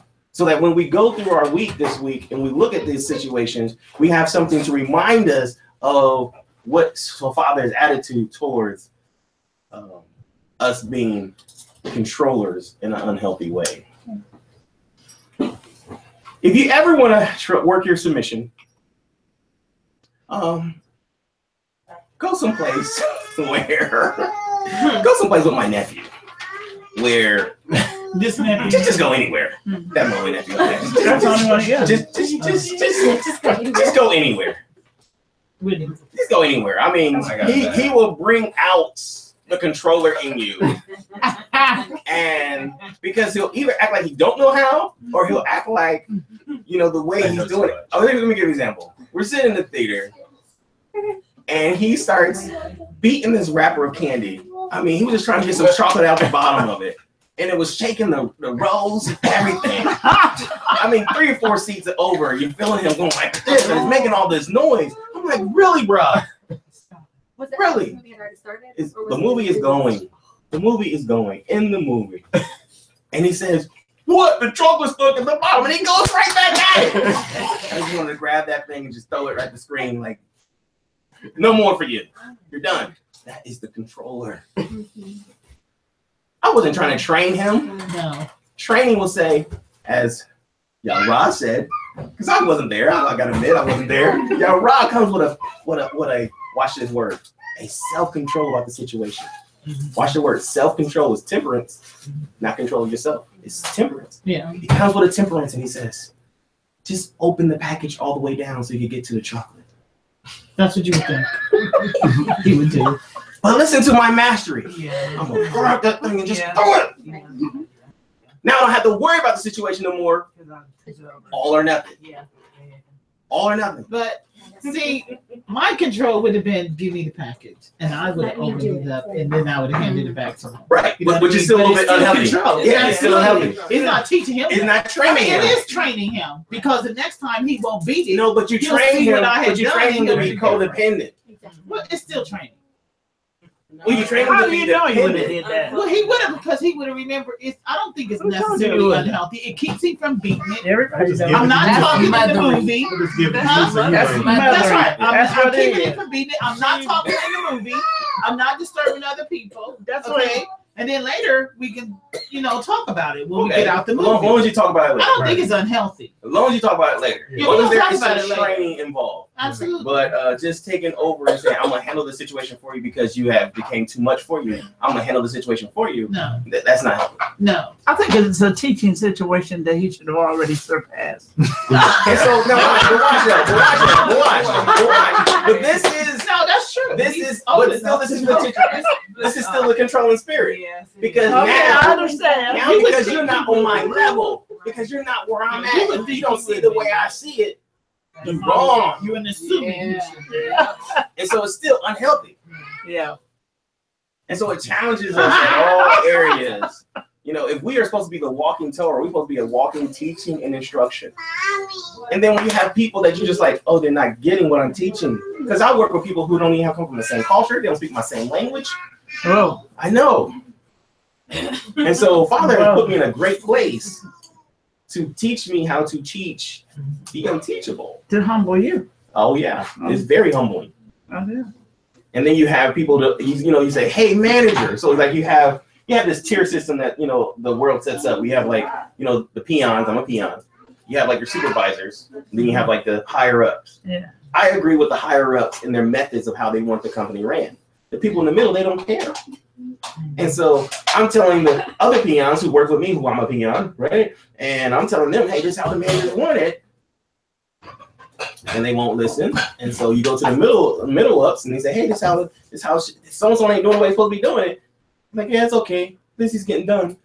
That's not what the manager wanted. Yeshua is into the process just as much as he's into the goal. He wants the profit, but he also wants the process. He wants to see the process. Yeah. Yeah. Lawful. We must strive lawful. Yeah. He wants to see the process. Yeah. Sorry. Here we go. Here's some motivation for you during the week. 1 Corinthians chapter 10, verse 7 says, neither be idolaters. 10 what? 10:7. 1 Corinthians chapter 10, verse 7. Neither be idolaters, as some of them were. I would just go through tons and tons of scriptures. I mean, Ephesians 5:5 says, don't even think idolaters are going to go into the kingdom of heaven. You better control your controlling spirit.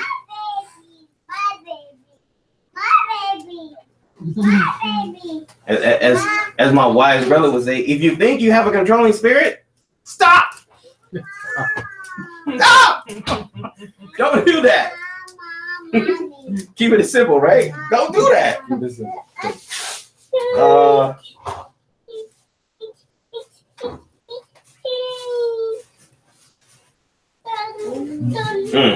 This one might be a little too. Okay. Oh boy.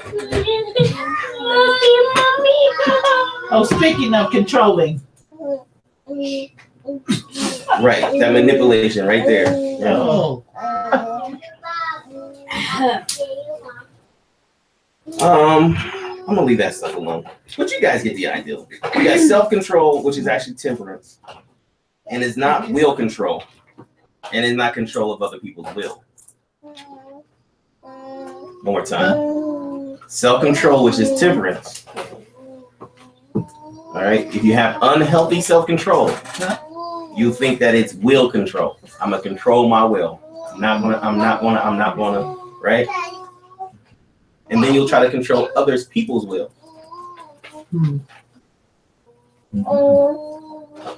So I need to submit to Ruach.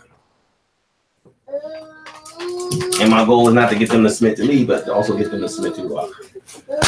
All right, what's some motivations we got? You said self-control is not temperance? Self-control is temperance, but unhealthy self-control tells you to start controlling your will. And then once you start trying to control your will, guess who else will you're gonna start trying to control? Other people's will. There's no choice but to produce itself. Yeah, so it's a good season. It's a good season. What other examples we got for some motivation to make it through this week when I'm challenged with mastery through manipulation and domination? What's the Father's heart? I mean, what's some good motivation? Help me out there, Moray. What do you got? I think just the idea of having this thought process in the forefront of your mind helps you to recognize it when it's happening, like if you're thinking about it. You know what I mean? Whenever you may have been doing things where you're overly trying to control a situation or even individuals, where because you're not thinking about it like that, you're at work. You just want the work to get done. But then when you sit back and think about what it actually is, whatever it control is. So I'm saying just the idea of recalling the idea of this need to have control of idolatry, areas, and it actually being that. I think just the idea of thinking about it is a memory. You know, that's a memory. Just let it go, huh? So you start to recognize because you're aware. Having that, you're aware. You're going to see things that you wouldn't normally see. Right. Okay, I wasn't gonna go there, but he brought it up. Was very true. You know, we have the word reverence. We're supposed to be in awe of the Father, respect, right? Unhealthy reverence is so a healthy reverence will be fear that causes obedience. That's healthy reverence, fear that causes obedience. So because of my respect and my fear for Yudevave, my spirit causes me to keep His commandments. Unhealthy fear is unhealthy reverence will be fear that causes control. I know my wife can't live without me, so to control her, I will always threaten. I will leave tomorrow.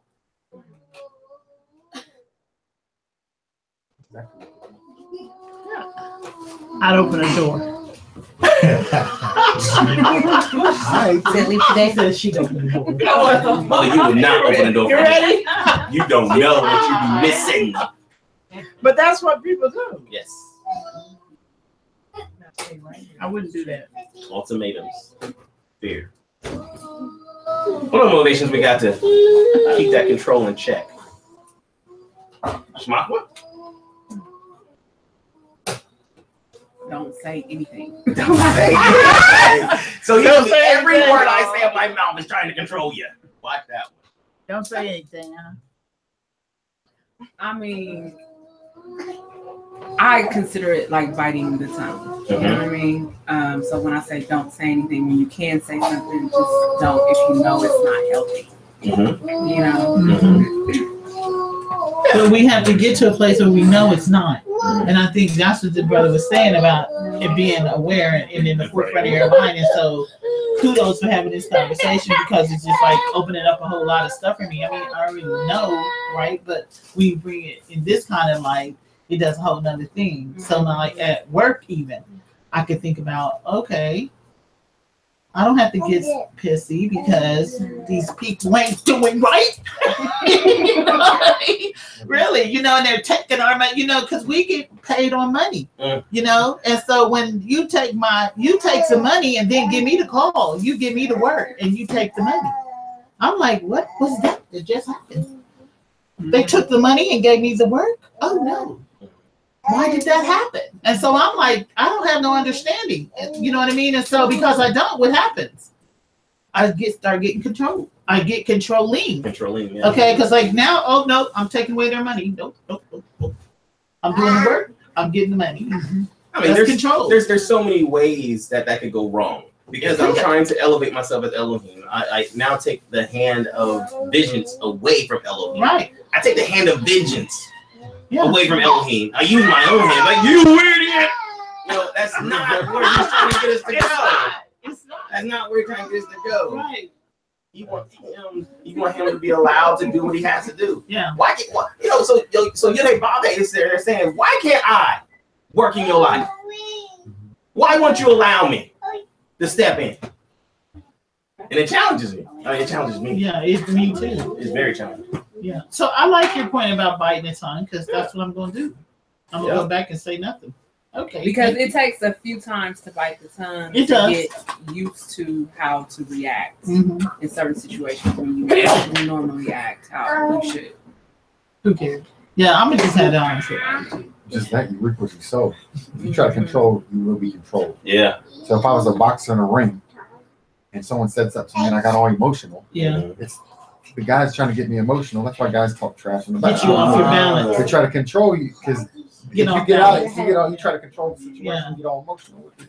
Now you're being controlled in the situation. You will reap what you sow. You'll be controlled. It won't be by. I can see that. You get on balance and boom, you're gone. That carnal mind, that is his goal. The carnal mind, his goal is to get you at a place where he control you. Yeah. So someone said trying to control your own will. Trying to control your own what? Your own will. Oh, your own will. Yeah. And also, someone else said sometimes we get carried away. Say, offering advice, I have pulled back and then offered, or you can do something else instead, as if there is another way. Right. I mean, being that going from that teacher line and stepping over to that control line is a very thin line. It's a very thin line. So let me give you the. I'm gonna turn it over to Murray, and he's gonna break this bad boy down for you because he got to show y'all something. And when y'all see this, y'all can go, get out of here. So we're gonna do the word shlita. That right for a shepherd's staff? Yeah. I'm not the Hebrew word picture dude. What's it mean?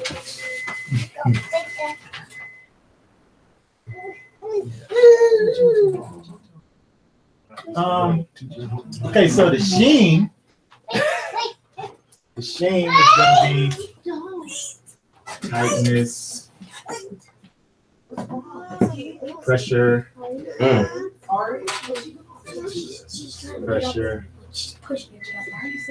spike.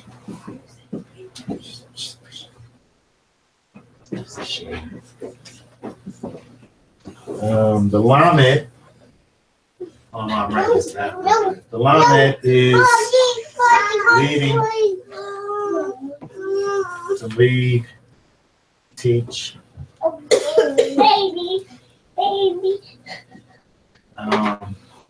Correction. Baby bigger than her. Of course, the mark. Trying to get them to go where you want them to go, probably, right? Oh, that's a tech. Right? Oh, yeah. See, what No, you that's get a your hand. Oh, well, the top is right. The top is. Well, that's supposed to. That's the right You thing. don't have to. It's a tech. I thought that was the top. Okay. What's the You're word? fine. You're big. You're getting to be a big girl. Is it a tet or a top? Baby.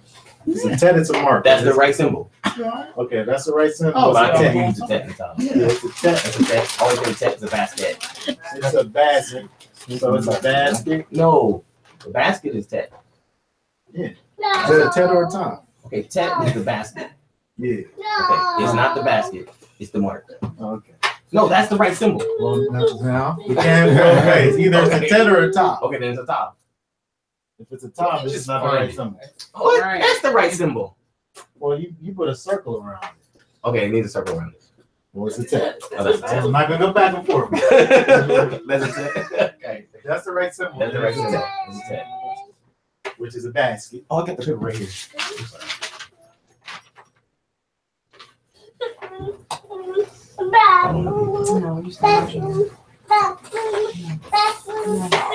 You say that's the right symbol. That's the right symbol. And it's a basket. It's a container. It contains. That's not the mark. Just look the word up. So Let's look it up. 7980? Yeah. Kazak, you got me? Daddy. 7980. You want the ancient one or the normal? Is it the 10th or the top?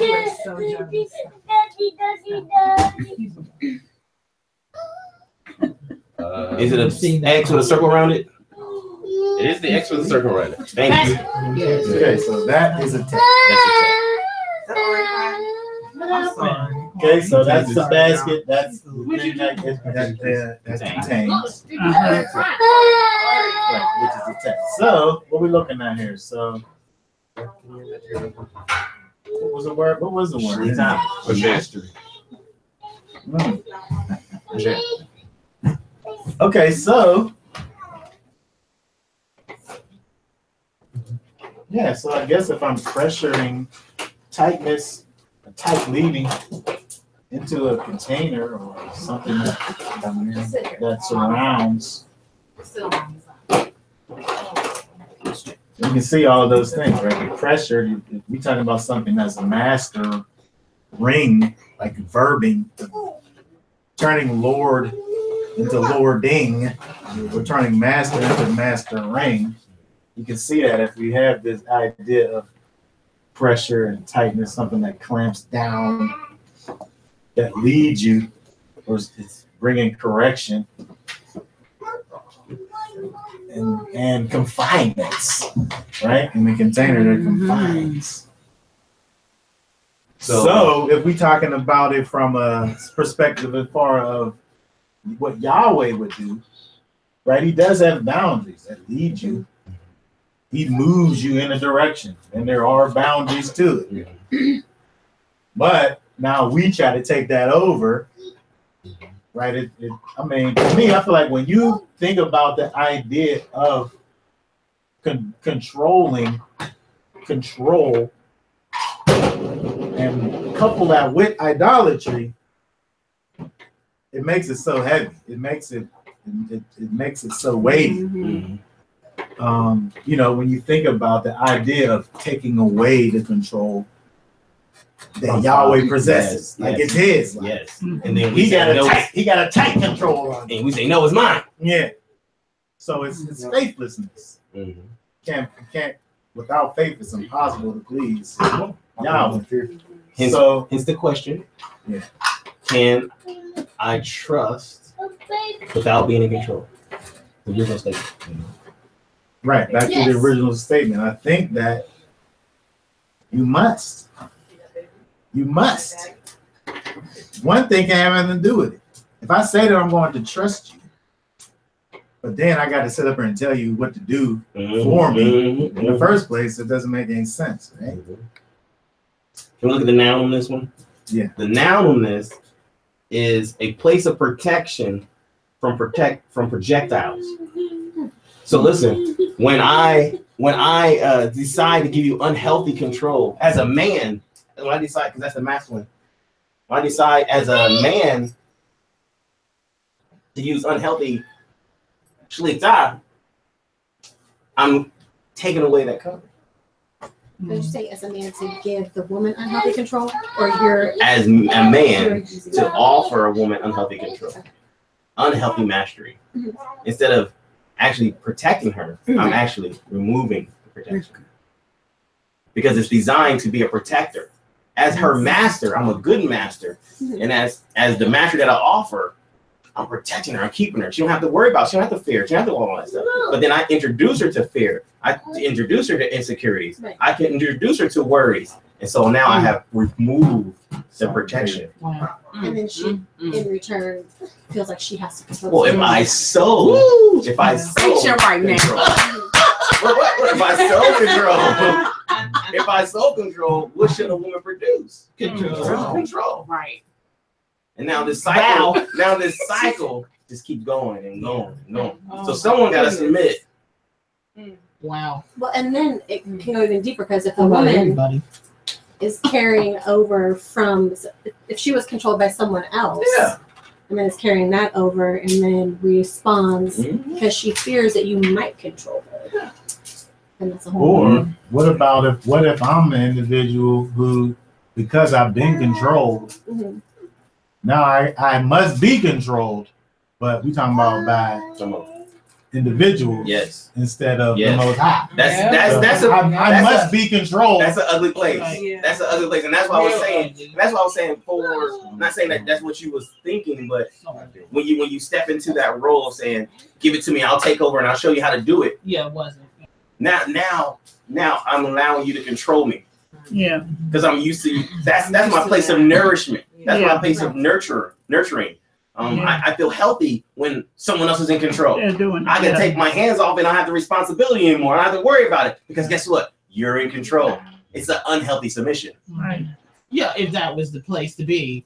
But you always got to go backwards. You know what I mean? You always got to go back and have that teaching moment. You always do. Yeah. That's the correction piece. Yeah. Even with men. Yeah. You know what I mean? If you're trying to help me grow or get to a place, you got to be able to teach me. You got, correct me, yes, but go back and teach me what happened. I'm doing the repeat. Right, I'm gonna do it again. Yeah. So the contentious. When I started thinking about that contentious piece, so that's why she's contentious. Possibly because she's had this control in her life, and now she's combative. She's against it. You know what I mean? No control, nobody control me. You know what I mean? And so now she's the opposite of really what she should be, even to the Most High. You know what I mean? Because she's had too much of it in an unhealthy way. And what about the man who don't feel like a man unless he has women worshiping He's him? not submitted to the Most High either. Right. He is the idol. He is the image. Yeah. I want all women to worship. He's not submitted. What with that you said? What about the man that hasn't been taught how to be a man? Okay. And you get involved in a marriage or life, and he doesn't really know what his responsibilities, what his duties are. How do you work with that? What do you do with him if you or her want to control him or make suggestions or something like that? What do you do with that? That's what I'm saying. We're talking about going right back to the core of the commandments, transformation. Right. Are you submitted to Yud Bob? Yeah, that's the piece. That is the huge piece. Which goes back to Israel coming out of Egypt. They were being controlled by Pharaoh. They came out. They didn't want to submit to. They wanted to go back and be controlled by Pharaoh. They were going around. Yeah, they want to go back not submitting to Yah because they didn't want to submit anymore because they just came out of submission. Right. They were being enslaved. They don't want to be enslaved again. There's a fear and bitterness. So what does a woman do? Someone's asking about, can you explain real quick about controlling one's own will again? Yeah, when we're talking about self-control, unhealthy self-control is true. Healthy self-control is temperance. All right. Unhealthy self-control is when we say, I will control myself, saying, I'm not going to smoke the cigarette. I'm not going to smoke the cigarette. I'm not going to smoke the cigarette. And so I'm trying to get me to do what my propensity wants to do.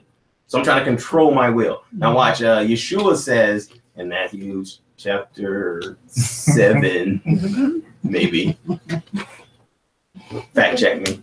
He said, how can one take over the house lest he first bind the strong man? Right? Okay. And so I can't get me to do what I'm supposed to do. I can't get my temple to do what it's supposed to do. I can't get my body to do what it's supposed to do. I have to first bind that strong man, but you can't bind Hasatan with Hasatan. You're trying to will control. That's will control. That's unhealthy self-control. It's will worship, right? I think outside of Yeshua, outside of Yeshua, you're dealing with will control. Will control. That's all. These people never saying that they're Israelites, and their whole walk, everything about it is contrary to the Most High. That's somebody who came to some realization. I am somebody, so now I'm going to do these things. Meanwhile, they never had they were never introduced properly to their master. Yeah, right? Since you brought it up, I wasn't going to bring it up, but since you brought it up, will control. Here we go. I have this in my notes. Exodus chapter 20, verse 4 through 6 talks about idolatry going to the next level, right? He said, okay, first of all, I don't want no sovereign against me. Second of all, don't make an image that we're to worship, right? Okay. So are you trying to bring people into Negroid self-awareness that their image is the image of Christ? Negroid. Negroid. Black awareness. Because you black, you Israel. Because you black, you Christ. Right? Yeah. Oh. Yeah. And so, am I working and serving an image, or am I working and serving the Most High, the Father of spirits? Am I bringing in souls, or am I bringing in more blacks? Let's look at it. Are you trying to bring in an image, or are you trying to bring in souls?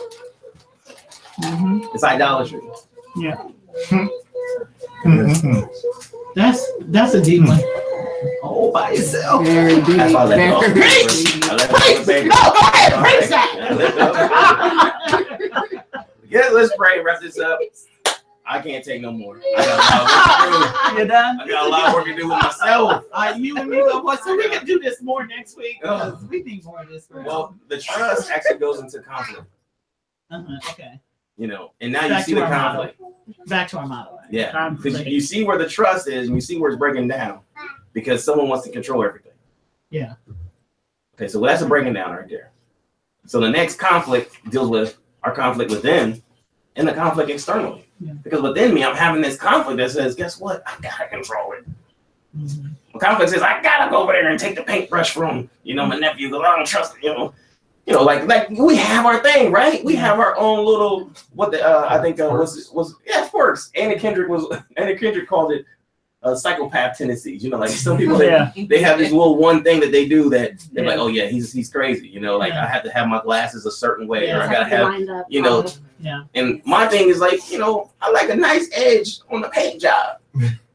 And so if I saw someone up, painting, and they're like, bloop, bloop, and then flopping it on the ceiling, I'm just like, oh, right? It's for you. If you was in the kitchen, and I don't know how to crack an egg. And you see me cracking eggs, like, you be like, oh my gosh.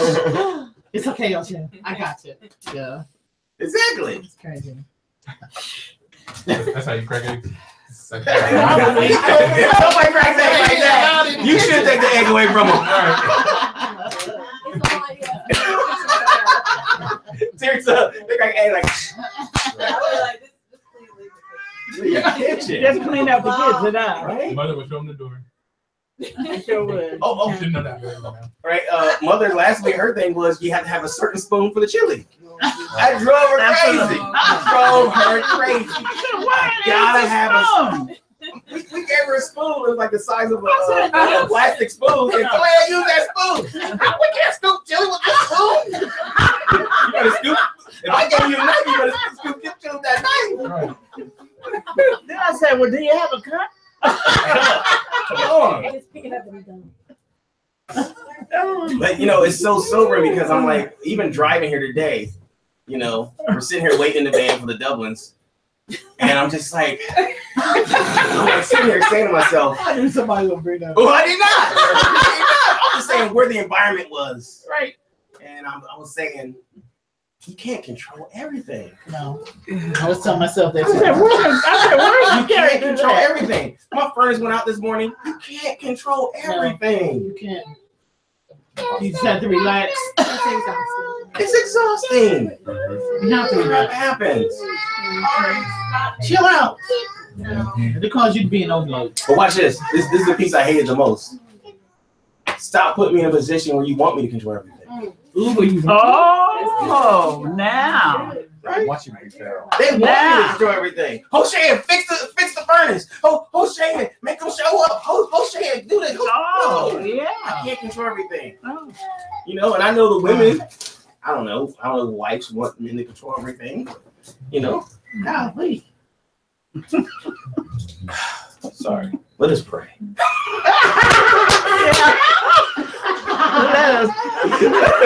That was funny. That was funny. Let's pray. That's the only thing we can do. The only thing we can do. Father, we need help.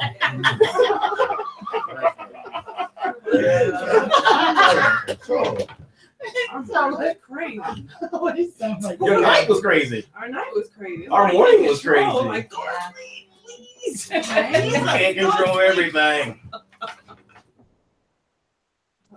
There's just so many examples of this week of how it's just challenged over and over and over.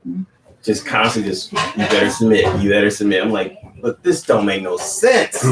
There's no reason why you would put me through this. Like, it makes no sense.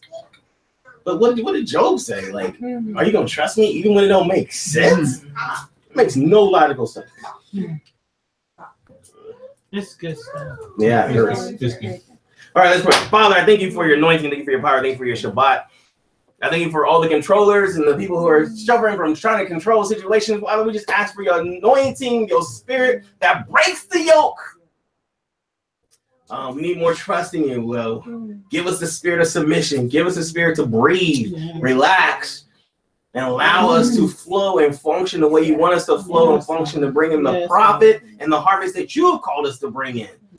Oh, we need your help so much this week. We need your help in every area of life. And as we are tested and tried, and we want to say thank you for the test. Thank you for the trials. Thank you for the awakening, the ability to see in my eyes, to see in my heart, to feel in my heart when that spirit of unhealthy control comes upon me. When that spirit of idolatry says, make yourself God, comes upon me. Oh, we just actually just bind up Hasatan in our lives, bind up Hasatan in our carnal mind, bind up Hasatan in our hearts. Cleanse our hearts, give us a new heart. Take away this stony heart. Cleanse us from our idolatries of ourselves, trying to make ourselves God and the God of every situation, the God of everyone's life, the master of everyone's life. Give us a healthy reverence. Have your way in my life. I give it back to you. I place you back on the throne. I apologize that I have removed you from the throne and tried to come into the situation of people's lives. I apologize that I've tried to handle my own situation, resolve my own problems. Father, I apologize that I didn't seek you in prayer when the problems were going out. Father, I apologize I didn't cry out to you when I didn't understand. Father, I apologize that I try to control my wife. Father, I apologize I try to control my husband. Father, I apologize I try to control my job situations. Father, I apologize that I try to control my own way, my own being. Father, I know that you said to take up my stake and follow you, the sacrifice to give up my own life. Father, I apologize that I try to control my bills. I apologize that I try to make more hours and work more hours to control my bills. Father, I apologize I didn't trust your will. I apologize that I didn't trust your deliverance when I needed healing. Father, I apologize that I try to step out of the realm of obedience. Thank you, I apologize. I try to control my being.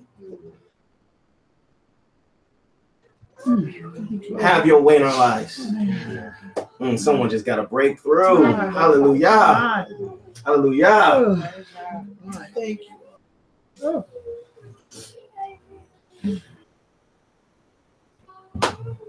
Glory.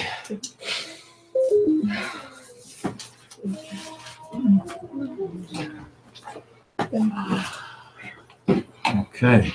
Sarah said you're funny. Hallelujah. Okay. All right. Well, we Thank you. gonna shut this down for now. Thank you. That word.